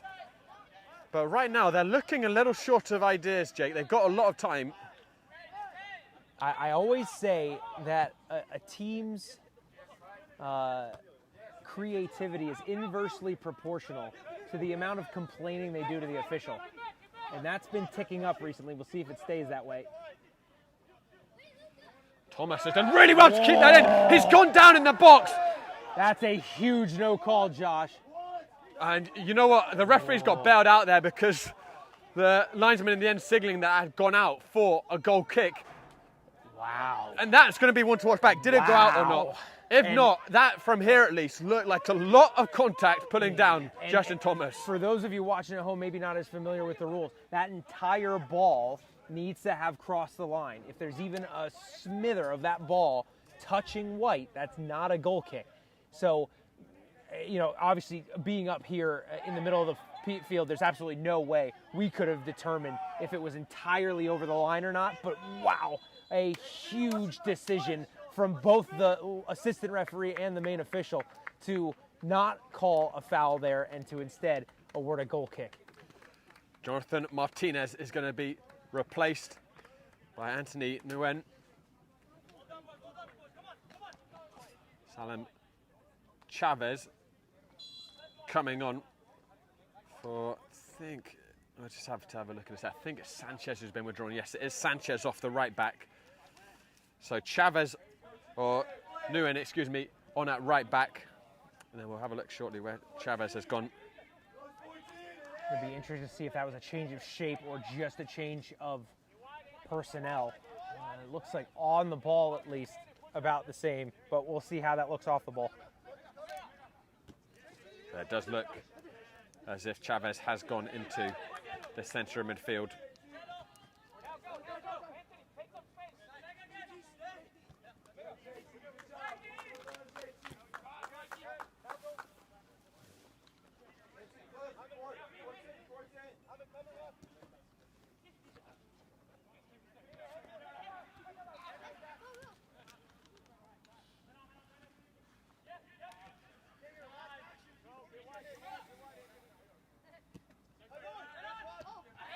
Chavez round the corner, and Hilton was a little too hefty on the shove.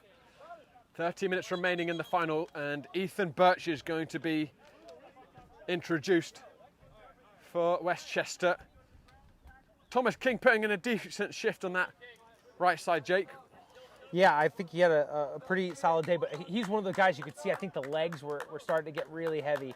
I think this is a good call from Blaise Santangelo, not the least because Ethan Birch has the ability to change this game. Really pacey winger, really dynamic. We'll see how he does on the defensive end. I think that's going to be really important in this one-goal game. Interesting opportunity for the young Westchester man here. Ambrose. And it's sent in to Anika, who goes down, and that looks, you've seen them giving, you've seen them not giving, haven't you, Jake? It's interesting. Without what we just saw at the other end of the pitch, I think it would have been a much different reaction from this crowd. Everyone, almost like collectively, just kind of went, okay, comes out in the wash, we're back to even, because there's two penalty shouts on either side. Both have now gone unanswered. It looks as if Weaver got some contact on the ball in the first instance, but then there was a second fall through, and Nika perhaps had got away, and that there was where it looked like there might have been some more contact. Here's Ridge Robinson. Couldn't find Zhang.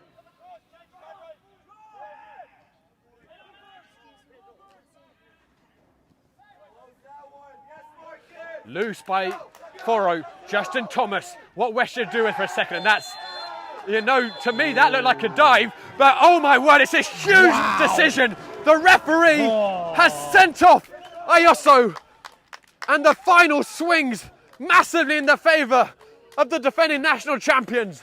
There was not a lot of contact there, Josh. It'd be interesting to see if maybe there was a shirt pull or something that I missed, but man, there was not too much contact in that. And again, that was not just a foul, that's a yellow, and a second yellow at that. That has completely turned this final on its head. It's a massive season-defining call, potentially, by the referee. I'm sure you're all watching it back right now. We don't have the benefit of the replay, but to my first look, I think Justin knew he had overrun that, Jake, and I think he was going over before that foot was hung out. Now, the only thing I could say is if there was a shirt pull, maybe, but the actual contact, player on player, I'm not convinced. hang on, Owen Slack takes it quickly, squeezed it through the wall, and that deflection left Randy Martinez in all sorts of trouble. And then there's a more unhappiness from Foro. I'm not sure what the debate's about. I wonder if that actually came off of a white shirt, Jake. Again, it's happened so quickly. Okay, I want to let you know, Josh, Anthony Wynn was just shown a yellow card for getting in the face of the referee and not letting her go address that situation that occurred behind the net. There was a little bit of an issue between the goalkeeper, Martinez, and one of the Westchester players. Martinez is still screaming about it. I didn't see what happened, what that coming together was. I wonder if maybe there was an attempt by Martinez to try and make the most of whatever happened to try and get the Westchester man in a bit of trouble after maybe what he felt was an unjust second yellow shown the other way. In swinging corner. Headed clear by Reyes. Slack floats it towards the far post. They're queuing up back there.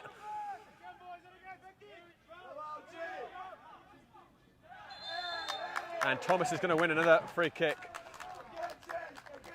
That red card is worth its weight in gold to these tired, fatigued Westchester legs, Jake. It's really the only thing that could have stopped that advantage from becoming so stark for Foro as this game continued. And that's why I just wonder, the Foro man must have known how big that was already on a yellow card. I wonder about the contact, though. Whipped in, headed out by Anika. And now there's a huge onus on Westchester to get that second goal to probably win this, Jake. Right. And the one thing I will say, despite being a man down, like, the advantage for the legs still goes to Foro. We're not used to seeing that in a normal game. Normally, a red card goes, and then, of course, the team with 11 men must have the advantage in terms of the legs. I'm not convinced that's going to be the case in this one, Josh.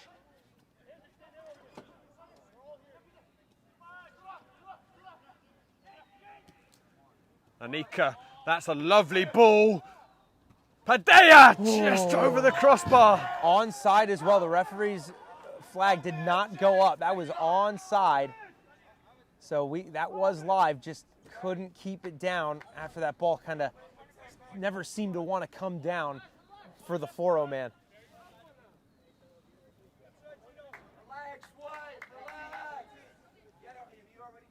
I hate to keep going on about it, but have to remember, both centre-backs, again, they are at over 200 minutes when you account for Friday as well, in terms of their minutes.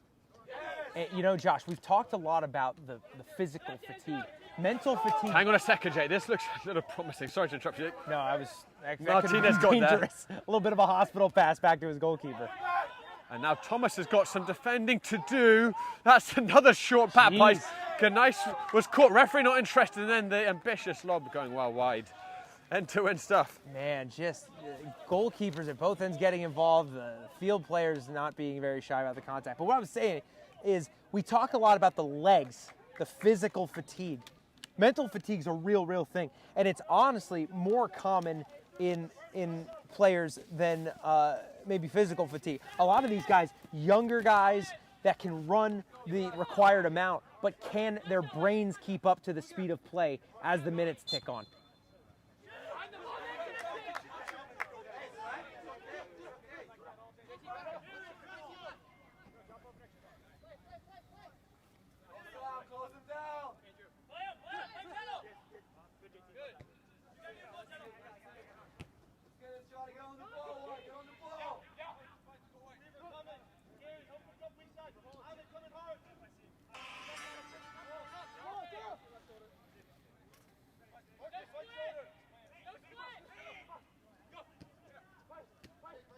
Padilla.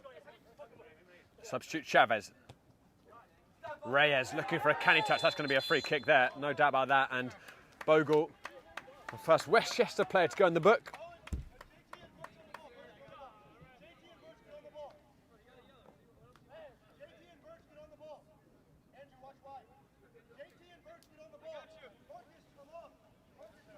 You just wonder, Josh, this might be a little bit too far out to have a go at goal, so they might be forced to clip something, and they just, especially now with the big man Iaso off the pitch with that red card, maybe just lacking the height to be able to head this home without a perfectly placed ball. Very centrally positioned as well. Perhaps they will go for the long-range effort.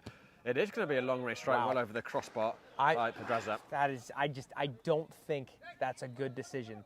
Even if that ball's on frame, which is tough to do, it would have to take something really special to beat Canais, who was just climbing the fence there. One of those things where every move that Canais makes is being met with the ire of Foro.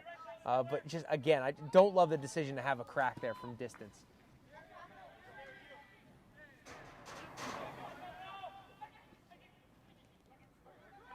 Ethan Birch. Ridge Robinson still able to run the yards.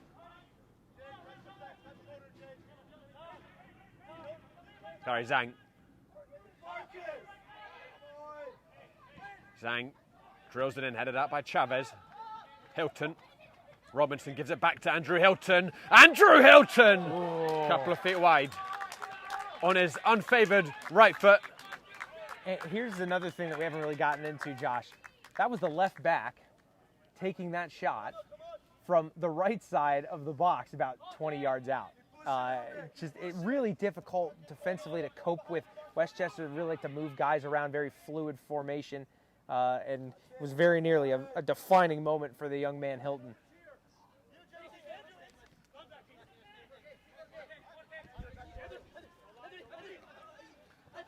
Nguyen. Anika, he's lost that. Owen Slack. Brenes, back to Owen Slack. He had Ridge Robinson on his right, didn't quite pick his head up. Perhaps the better option than Brenes. Here is Brenes towards the byline. So many orange shirts back at that point. It was a good idea to try the cutback there, just couldn't execute it. Jake Weaver pulling back, and he's a little lucky to escape a yellow card there. I was going to call it a professional foul, but it turned out to be a smart foul. Bogle has gone down. Again, someone who's played a lot of minutes. And I think that's it for him.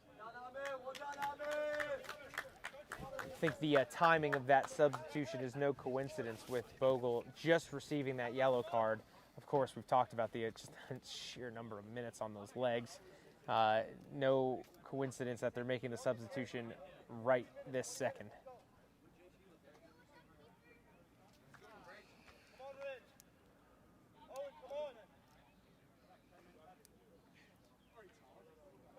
So, just looking at who's coming on here. So it is Sam Atima, who's going to slot into that back four. I imagine can play in the midfield as well. Flicked on Padea, well marshalled by Zhang. And he's a player who will greatly relish winning the trophy as it started to kick off on that side. The Foro guys really need to get their heads together here, because it's just going to be more and more explosive as the minutes go on. And honestly, at the end of the day, they're giving the Westchester guys an excuse to milk more minutes off the clock. Just let the ball go. The referee has the onus to get the ball back in play. Let the referee do her job instead of trying to rugby tackle the ball away from the Westchester man. I thought Zhang was the victim of minor assault. I was saying he would really relish winning this trophy as much as anyone on this field, having lost it last year in the final with Nova.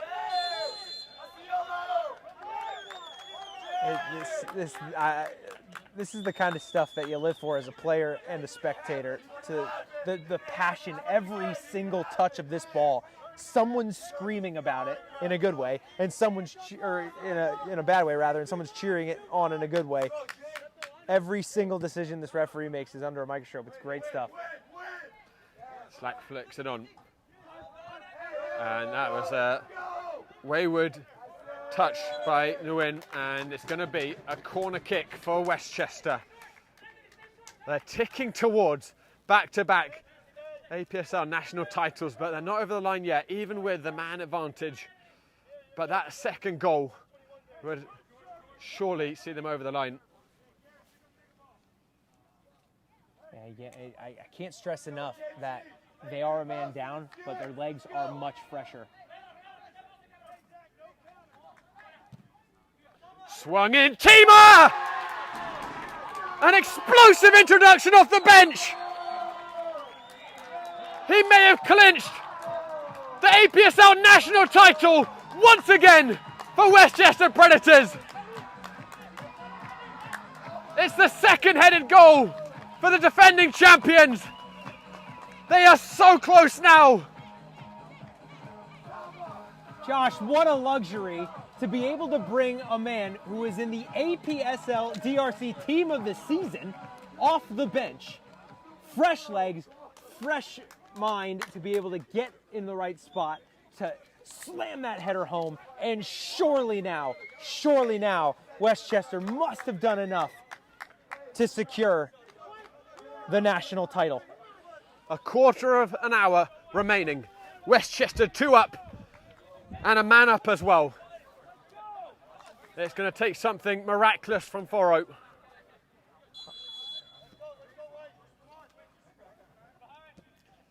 This game is about to become incredibly open. We'll see how the legs of Westchester cope. We'll see how the mentality of Foro can cope. Can they keep composure? Can they execute? Surely they're going to get one or two big moments in this remaining 15 minutes. Can they make it count when they need to? Flicked on to Win, who will be looking back at regret with the very cheap way he conceded that corner. Chavez. Nguyen. Took a tumble.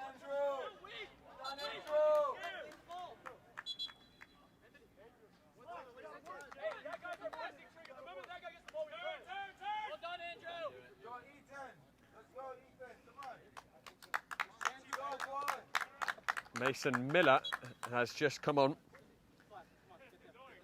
It's Hilton, who's had an excellent weekend. We're drawn, and Miller's going to slot into left back. Ridge Robinson.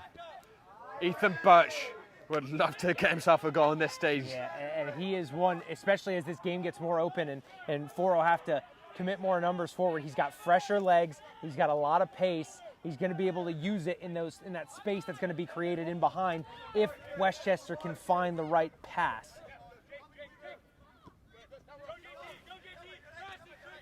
Chavez. Sure, Foro will look back with resentment at the red card they got. Oh. There's Chavez. Team up. What an introduction from him. And then well, that looked like a foul. Realised he wasn't going to get it, got back to his feet. Wins the throw.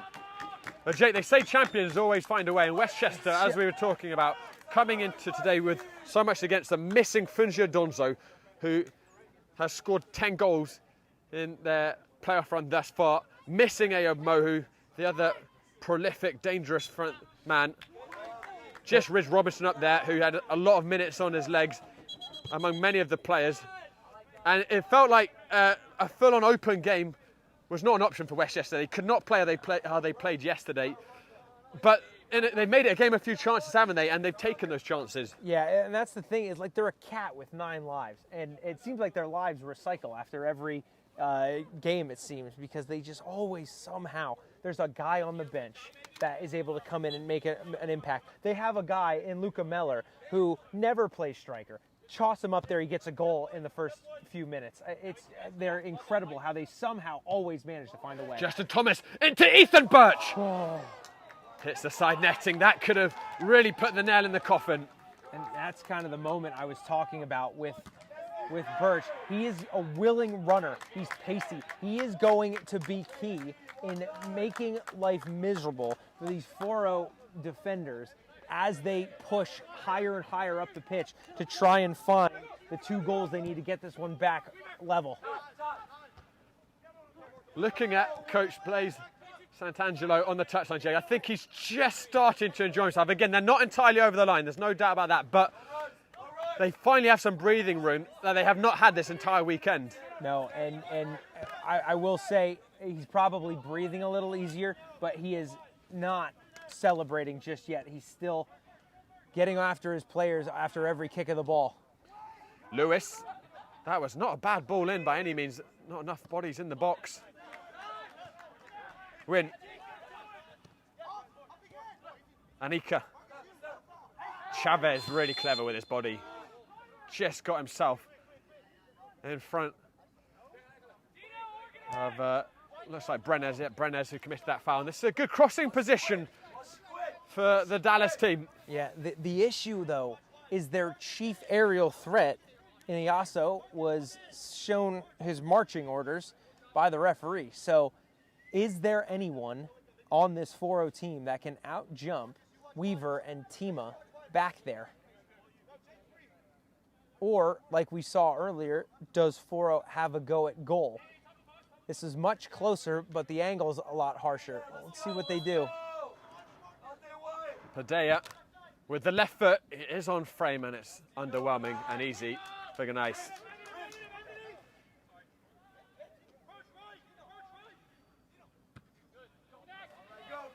Ganais looking for Ethan Birch, who looks like he's got lots of freshness still. Obviously coming off the bench and didn't use too much clearly from the tank yesterday. I think also one of the younger players. Birch brave there. That's a little harsh, I think. Yeah, I think he's actually won the ball on that header, but he did go through the man to get it. So, oh, that was a fun one from Slack. He was trying to hit a volley and catch the keeper's napping, but didn't quite get the hit he needed.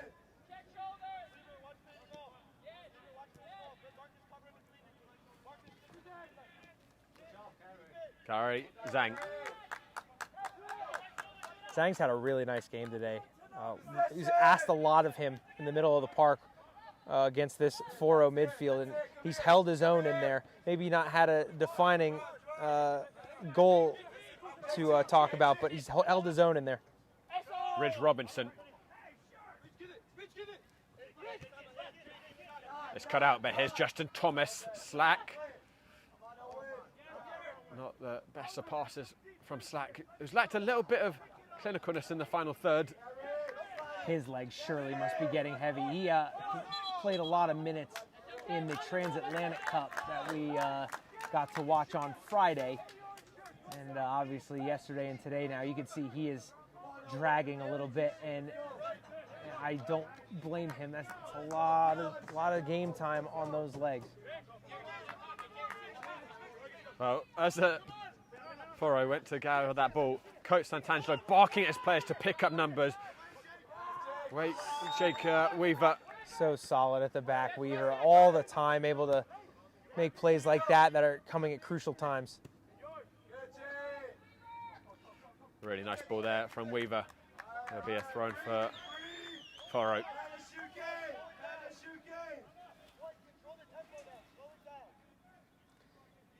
Not sure if you were able to pick that up on the mic, but Valentino Canais just telling his guys to slow the tempo. Really, really good advice from the goalkeeper. Try and take the sting out of the game that Foro want to create. Ganais is going to get huge credit as well if Westchester do end up lifting the trophy for that all important rush he made out of the box and save. Yeah, not often you make a save with your chest outside the box, but that's exactly what that was. And again, without that, it was either a goal or a red card, either of which might have killed Westchester's hopes of this national championship. But a huge save from him, able to keep those hopes alive. And now, as you see it, with just 7 minutes remaining of the 90, a 2-goal advantage. Gary Zhang. Birch. Whoa. There's a really tantalising ball across the 6-yard box. No one had gambled at that far post. You wonder, with fresher legs, does Slack try and make a run at that far post to roll the dice? But hard to blame him to just try and maybe save the legs for the defensive duties he's almost certainly going to need in the last few minutes. Foro, excuse me, are going to make another change in a moment. I think they've got to be disappointed, Jake Foro, how little they have tested this tied Westchester defence. When they were at 11, they did have a few chances, no doubt about that, but not that many, especially given they scored 7 yesterday. And I think that the chances they've created ended in tame shots, which if you're making the goalkeeper work a little bit more, you're giving Westchester's defense more to think about. But when they're able to go through the game and let them have shots, that one goes into the box, without much in the way of an end product, you give the defense more confidence to keep a higher line and make life more miserable for the attackers. If this scoreline does hold, it will be the first time in their brief APSL history that Foro have failed to score. And in fact, they've never failed to score less than 2 goals in their 10 APSL games. But Westchester, who I spoke about a bit earlier, have been pretty leaky defensively in these playoffs, have really managed the Texan attacking lineup very well. Ethan Birch coming in behind very compassionately. He's going to go in the book. Leaping in like an over-eager retriever. Getting a slap on the wrist. That's kind of a good summary of Birch's play. The most willing and energetic runner on the pitch when he's on, but a bit too exuberant in the challenge on that occasion. Sees him go into the referee's book, and the last thing you want as a Westchester player or fan is a red card to give Foro any hope of being able to claw back in the last few minutes of this match. Pedro Reyes has just been taken off, and it's Eli Curlin coming in. Team up, watching well. Lewis. Anika. Ethan Birch got that tackle right. Had to. Tima clears it. Don't have an exact stopwatch, but I can't imagine it's much more than 60 seconds from Tima coming on to scoring, Jake. Yeah, I talk about an instant impact. Just what Blaise Santangelo was hoping for when he rolled the dice. And just what a service as well on that corner to give him the perfect ball to slam home with some aplomb into the back of the net. Win. Bit of space here for Padilla. It was moving towards that bottom left corner. Not a lot of pace in it, but it might have taken a slight deflection. It took more than a slight deflection, actually, Josh. Came off one of those Westchester defenders, and fortunately for Knice, took the pace off, but redirected it towards that right-hand post, and Knice did well to come across and get his hands behind it. Slack switches it. Mason Miller brings it down on a penny. Coach Santangelo helping, right? Somewhat, yeah. Coach Santangelo urging Miller to go to the corner.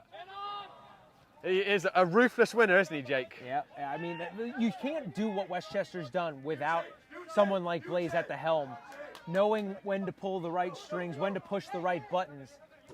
A lot of it is obviously the players on the pitch, but you have to give a ton of credit to the program and the winning mentality that Blaise Santangelo has built at Westchester.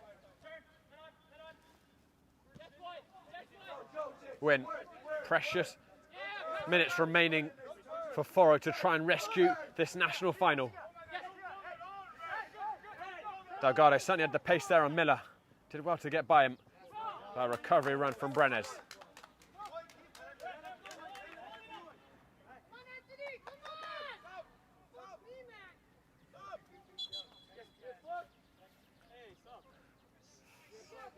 And I think it's Alex DeMars, Jake, who is coming on. The backup goalkeeper. Now, Josh, I will say, maybe not the most technical, but talk about fresh legs. I mean, he's going to be able to run for days. These last 2 or 3 minutes, expect him to do a ton of running. Owen Slack withdrawn, and DeMars we're going to get a first touch test here. Look at that from the goalkeeper. Half volley on the turn. They're players too, Josh.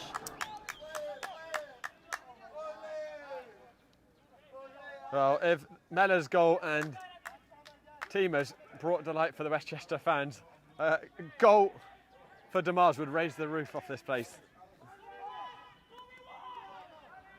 I'm not sure DeMars would ever stop talking about it if he would be able to say he scored a goal in the APSL National Final. That is the final sub that Westchester have to call on, their 5th one. And they are just minutes away from once again lifting the APSL national title in a season that has been full of adversity, in a playoffs run where they've been tested in every single game. They've been taken to penalties twice. They've had to fight and claw their way here in a way that wasn't required last year. At this point, they were 5-1 up against Nova and sauntering to the finish line. But this is a hard-won victory, and that will make it even sweeter, won't it, Jake? Yeah, and seemingly when the whole world is against you, when your two of your best attacking players are off the pitch in the final, when you've had that extra time in the semi just the day before, you feel like they would have needed a miracle, and they didn't need a miracle. They had great play that was able to see them through.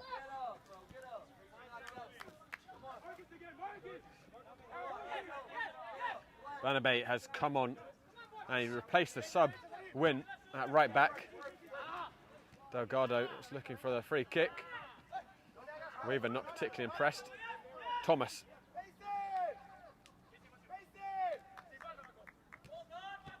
Given all the way back to Mason Miller, and Westchester just need to keep the ball for these final moments. I'm not sure if the stoppage time's been announced. I think just hearing 4 minutes from the touchline. 4 minutes that Westchester need to see out with the man advantage and the 2-goal lead. That is not going to do anything to frighten them. Very ambitious effort from Bros. Well, as we reflect on this whole weekend, Jake, 3 of the teams in these finals were in newly formed conferences, and it's a big question mark. What would the level been, and what would the level be? And I think particularly with Prima and Foro, it's been very, very impressive. They're in their inaugural season. They're going up against the Giants Westchester Predators, and Prima came within a whisker of beating them, and Foro have given them certainly a good test today as well. Yeah, it's pretty impressive to see these teams that don't really come into this season knowing what the level is, to be able to compete at such a high level and honestly really almost match the incredibly high level that Westchester has been playing for the last few years here in APSL. And it's massively expanded geographically, the conference. Over 1,500 miles separating Westchester and Foro. Can truly say it's a national league now in a way that perhaps you couldn't before. And especially, you know, all the miles these players have traveled to come here from Dallas to be able to be here for this occasion. I think they're not obviously going to be happy with the result, but the standard that they've shown was really, really impressive, and they're going to look to build on it for next year, I'm sure. I look back fondly at the semi-final where they took on a party mood at times. Against a really good team, by the way. Alianza's no slouch, and they showed their quality yesterday. Unfortunately, just didn't have the attacking prowess today that they were able to put on display yesterday. Tanaka. That switch cut out. Weaver.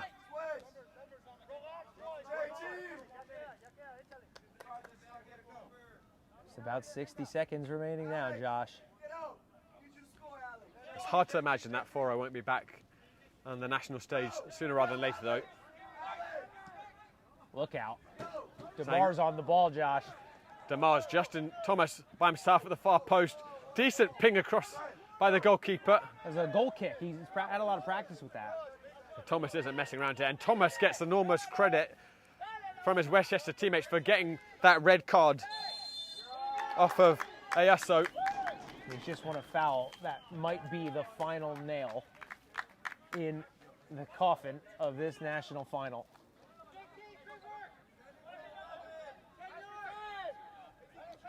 And that's a domino of body contact by Delgado, who's been quite ill-tempered since coming on. Delgado. Yeah, not the first bit of contact we've seen him get into. And even still, look at Blaise Santangelo, still coaching. The time basically up. I'm going to get another slam here, you'd imagine. And there we go again. That is the full-time whistle. Westchester Predators, through all the adversity, all the trials and tribulations, have once again won the APSL national title. Through a grueling 6-game playoff run, they were stretched, they were trialed, and there were moments where you wondered if they'd lost their winning touch, but they always found a way. And for a second year running, the name engraved on the national trophy is Westchester Predators. They win the 6th APSL championship. They don't know when they're beaten, Josh. They don't know when the odds are so stacked against them that there's no way they should be able to pull it out.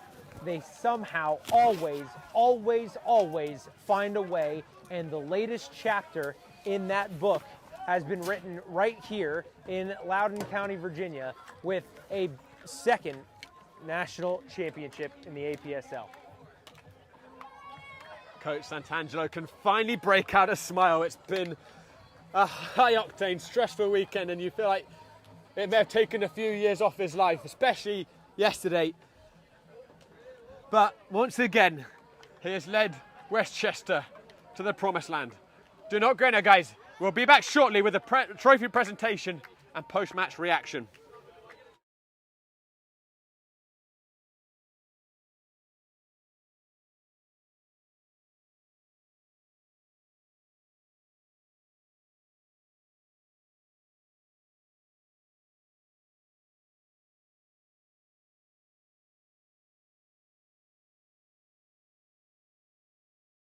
From soccer fields across the USA to the legendary stadiums of Spain and Portugal, for 40 years, Petrobax has been the go-to expert for group travel to Spain and Portugal.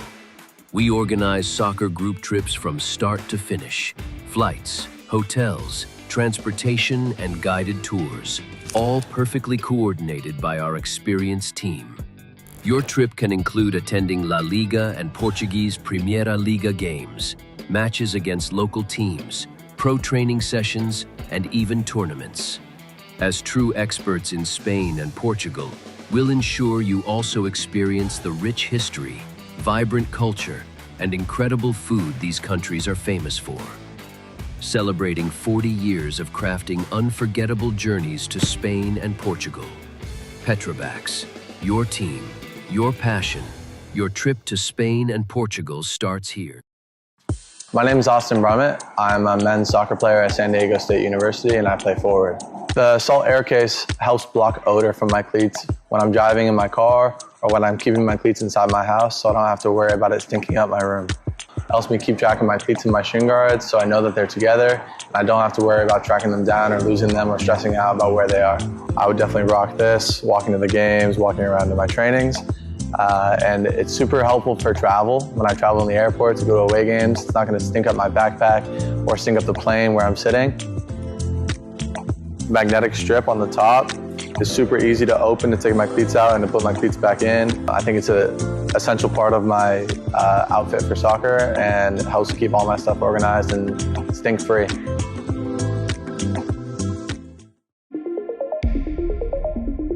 A quality highlight reel is crucial for college and pro recruitment. A lot of services offer generic solutions, but at Game & Frame we know every player is unique and needs a personalised approach to win over coaches. Our process is simple. We work with any footage, and if you need help finding your best plays, we'll review games for you. Once we've finished, you'll have a reel you can upload to any recruitment platform.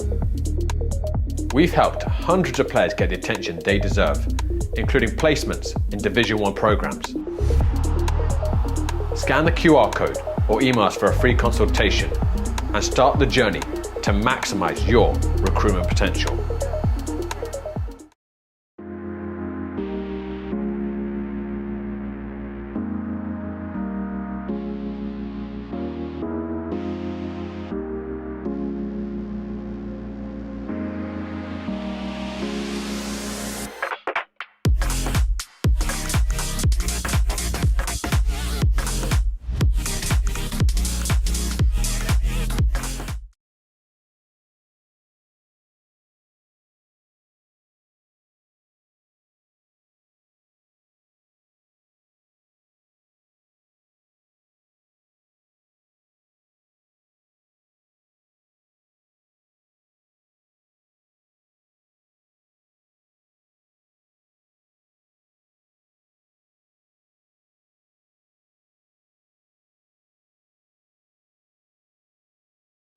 Hello everyone, welcome back to the pitch side of Segra Field. We're about to have our trophy presentation. We're going to do first, if we pan over here, Isaac, we're going to have our trophy presentation first to the runners-up Foro, excuse me.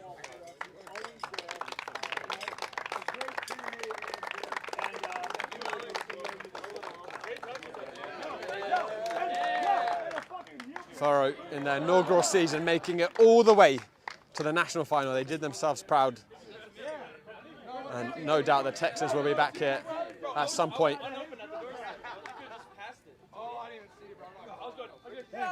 But obviously, disappointment etched in all their faces. They came so close. Well done, boys.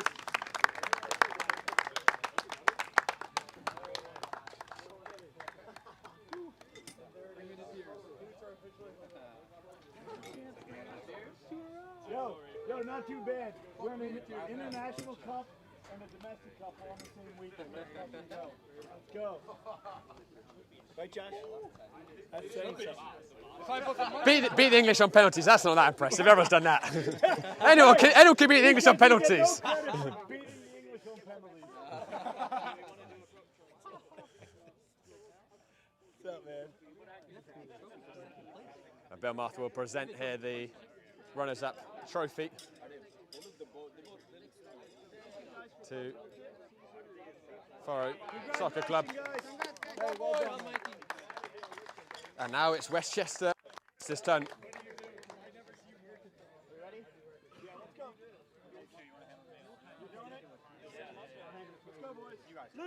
Luca Mella, who scored crucial goals in both games this weekend. The first to get the medal, Haya Mohu, sadly missed today due to the hamstring, but so many pivotal moments for him in the run.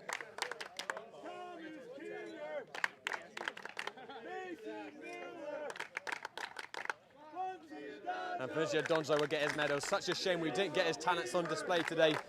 But 10 goals in Westchester's playoff run, a hat-trick yesterday. Absolutely sublime. And Westchester able to find a way without their teenage superstar. Tima, who came off the bench. Samij sealed the deal. Tanaka is all weekend. And Alexander, look at that start. The runners were not last year, but now he gets his taste of a championship in Westchester. And Timo Ganais, who made some incredible saves this weekend. One in this final when it was 1-0 at a critical point in the match. Some massive moments in the shootout. And last but certainly not least, Blaise Santangelo.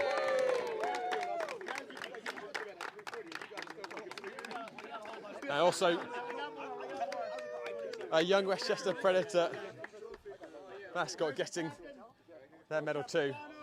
Ridge Robinson, the national top scorer, will lift the trophy once again for Westchester Predators. Your 25-26 APSL national champions! Back-to-back champions! They are undeniable!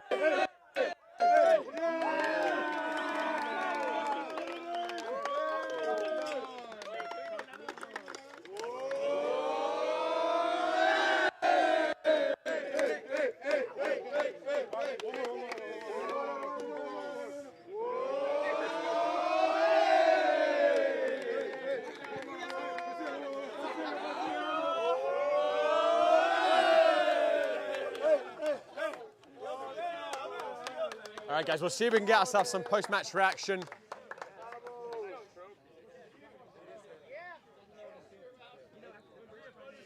So we're going to cut to a break, and then we're going to bring some of the Westchester coaching staff and hopefully a player. We'll ask them to make one last climb up the stairs to the stadium to get a post-match interview.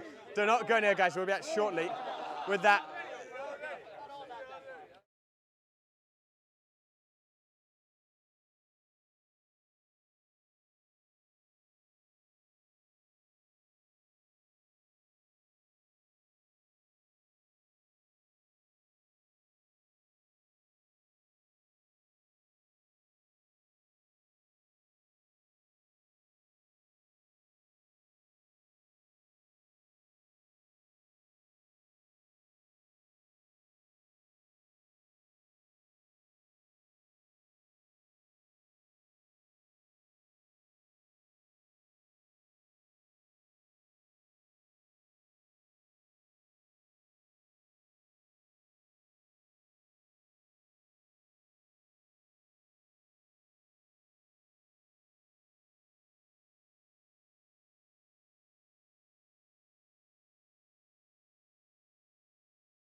Hello everyone, welcome back. I'm here with the captain, Ridge Robinson. Ridge, firstly, how does it feel to lift an APSL National Championship once again?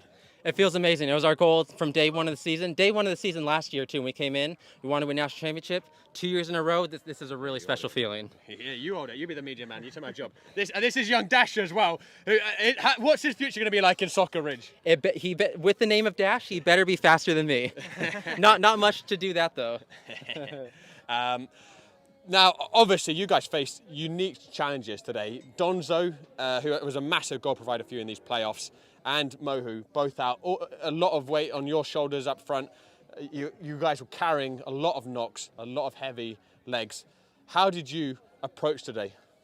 Yeah, as you said, we have a deep squad. We have a lot of teams that we played with over the summer. A lot of experienced guys here. I think yesterday, Foncia made a huge difference. He made a huge difference all playoffs, as you said. And I'm glad other guys were able to step up today. I mean, at the end of the day, it's a team sport, and we all did our part. It's really awesome. Ridge, I want to ask you, we were talking on the way up the stairs here.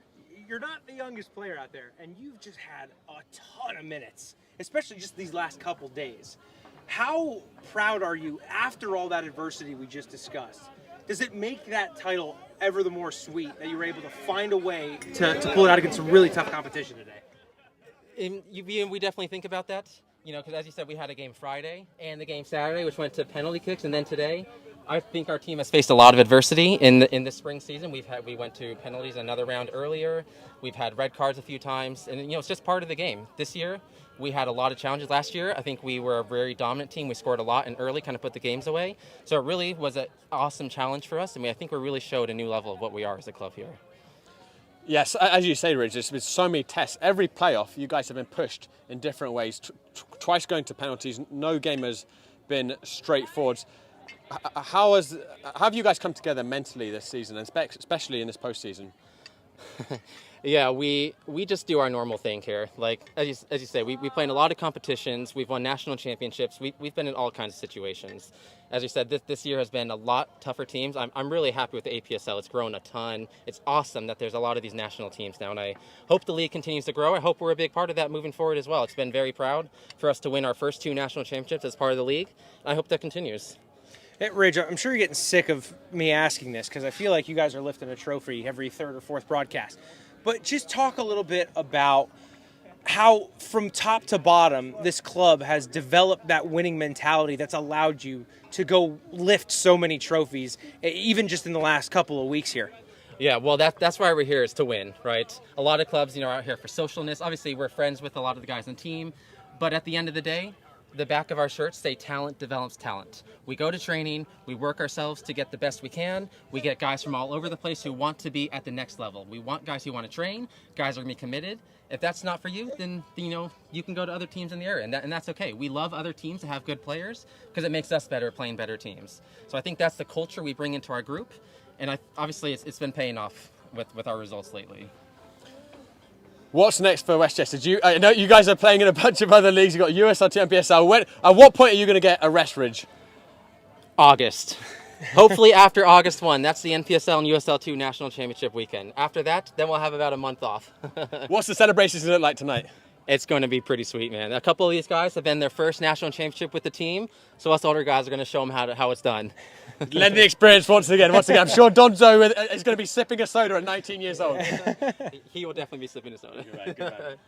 All right, well, Ridge, congratulations. Absolute pleasure following you guys another season. You guys got it done again. You've proven what champions you are. And I hope you get a rest. And we hope to see this young man, young Dasher, who likes the microphone. He might be with us, Josh. He might be with us, yeah. One way or the other, he's got a future around the soccer field, I think. Congratulations, Ridge. Thank you, guys. Get some rest. Thanks. All right, take care. Take care. Yeah, 2 in a row. Okay, guys, I think we are going to get Blaise Santangelo. I think Jake's going to go over and grab him. We're going to cut to another commercial break, but we'll be back in just a few minutes with reaction from Westchester's head coach. From soccer fields across the USA to the legendary stadiums of Spain and Portugal, for 40 years, Petrobax has been the go-to expert for group travel to Spain and Portugal. We organize soccer group trips from start to finish, Flights, hotels, transportation, and guided tours, all perfectly coordinated by our experienced team. Your trip can include attending La Liga and Portuguese Primeira Liga games, matches against local teams, pro training sessions, and even tournaments. As true experts in Spain and Portugal, we'll ensure you also experience the rich history, vibrant culture, and incredible food these countries are famous for. Celebrating 40 years of crafting unforgettable journeys to Spain and Portugal. Petrobacs, your team, your passion, your trip to Spain and Portugal starts here. My name is Austin Brummett. I'm a men's soccer player at San Diego State University and I play forward. The Salt Air Case helps block odor from my cleats when I'm driving in my car or when I'm keeping my cleats inside my house so I don't have to worry about it stinking up my room. It helps me keep track of my cleats and my shin guards so I know that they're together and I don't have to worry about tracking them down or losing them or stressing out about where they are. I would definitely rock this, walking to the games, walking around to my trainings. And it's super helpful for travel. When I travel in the airport to go to away games, it's not going to stink up my backpack or stink up the plane where I'm sitting. Magnetic strip on the top is super easy to open to take my cleats out and to put my cleats back in. I think it's an essential part of my outfit for soccer and it helps keep all my stuff organized and stink-free.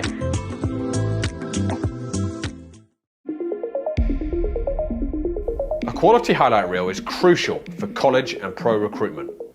A lot of services offer generic solutions, but at Game and Frame we know every player is unique and needs a personalised approach to win over coaches. Our process is simple. We work with any footage, and if you need help finding your best plays, we'll review games for you. Once we've finished, you'll have a reel you can upload to any recruitment platform. We've helped hundreds of players get the attention they deserve, including placements in Division 1 programs. Scan the QR code or email us for a free consultation and start the journey to maximize your recruitment potential.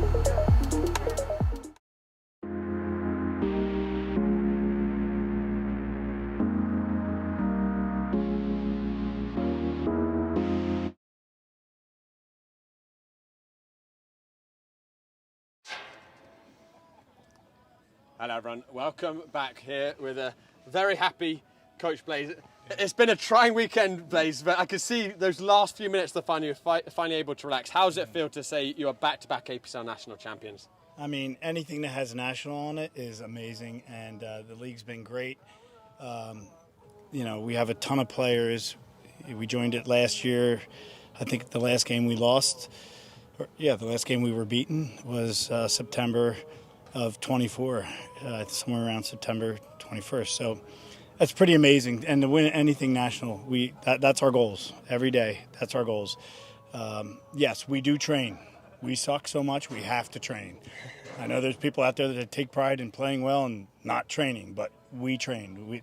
We're like a club. People are going to come here and spend money, and they're going to train as a group, and that's what we do. And it paid off. You know, we won an international cup on Friday night, and we played 120 plus kicks last night. We had great resilience. We had a few guys pop in for today's game, which we needed.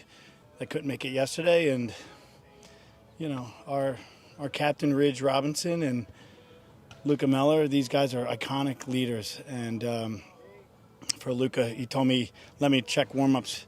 I think he played 210 minutes going into this match. He said, I think I got 20 minutes left. I said, okay, I'll play you high, just go score a goal, and then we'll take you off. So, man of the match, Luca Meller.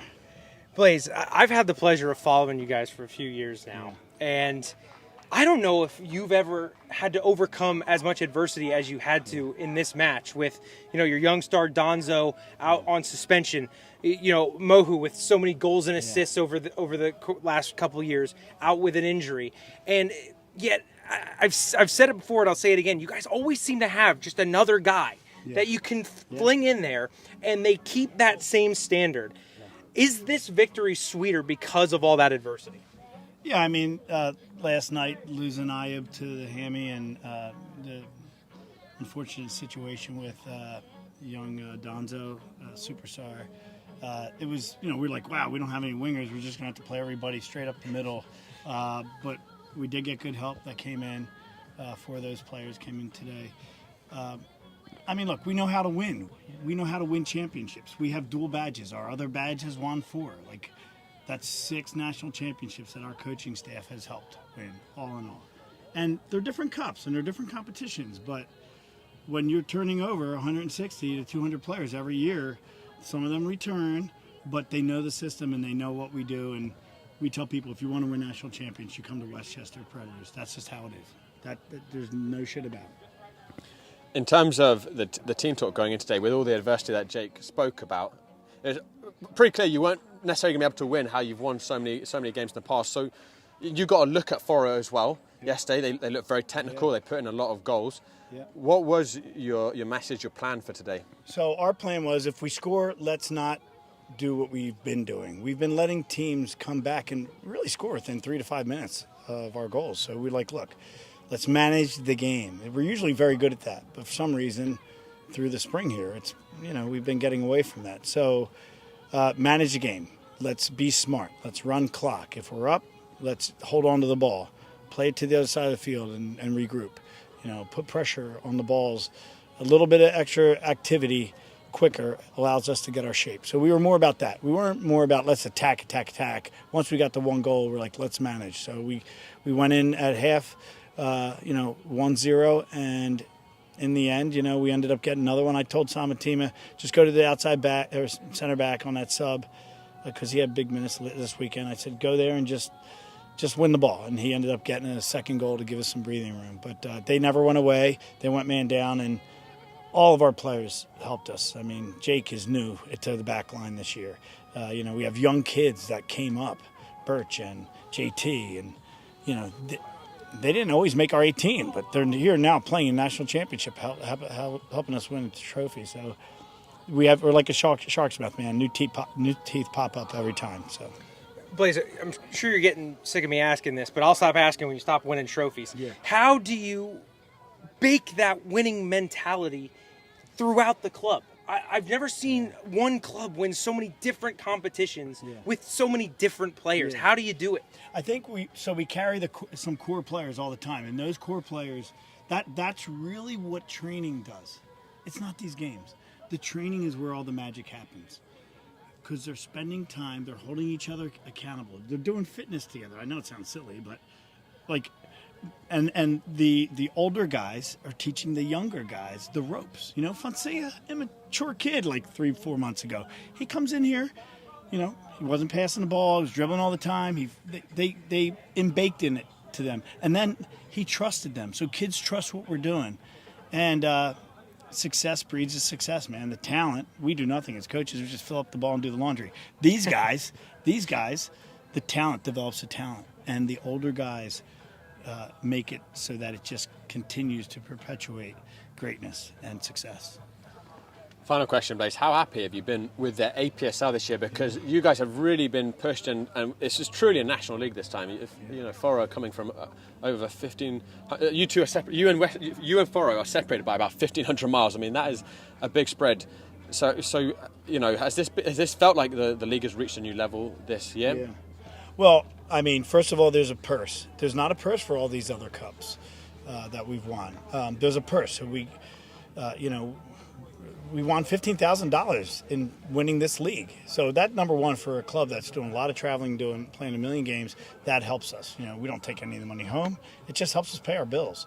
So that's going to be really big, winning that. Last year we won that title, the same title, but it was only $7,500. So the league's done a great job in their business plan, giving and paying out success. Their fees aren't over the top expensive. Like, we play in a lot of leagues, and we have to show up. So we played 22 league games in Delaware River Conference this year. Then we played playoffs in the conference, and then we came through the region. So it's a lot of matches. Tino just told me that he played 42 games going into today, just this spring. 42 games for a goalkeeper. Now, he didn't play all those minutes. We do some splits and stuff, but showing up to the field 42 times for a match, and in just 4 months, 5 months. I mean, we do more than a pro schedule. That's the bottom line. Like, if you want to be a pro, come to Westchester. That's all I'm saying.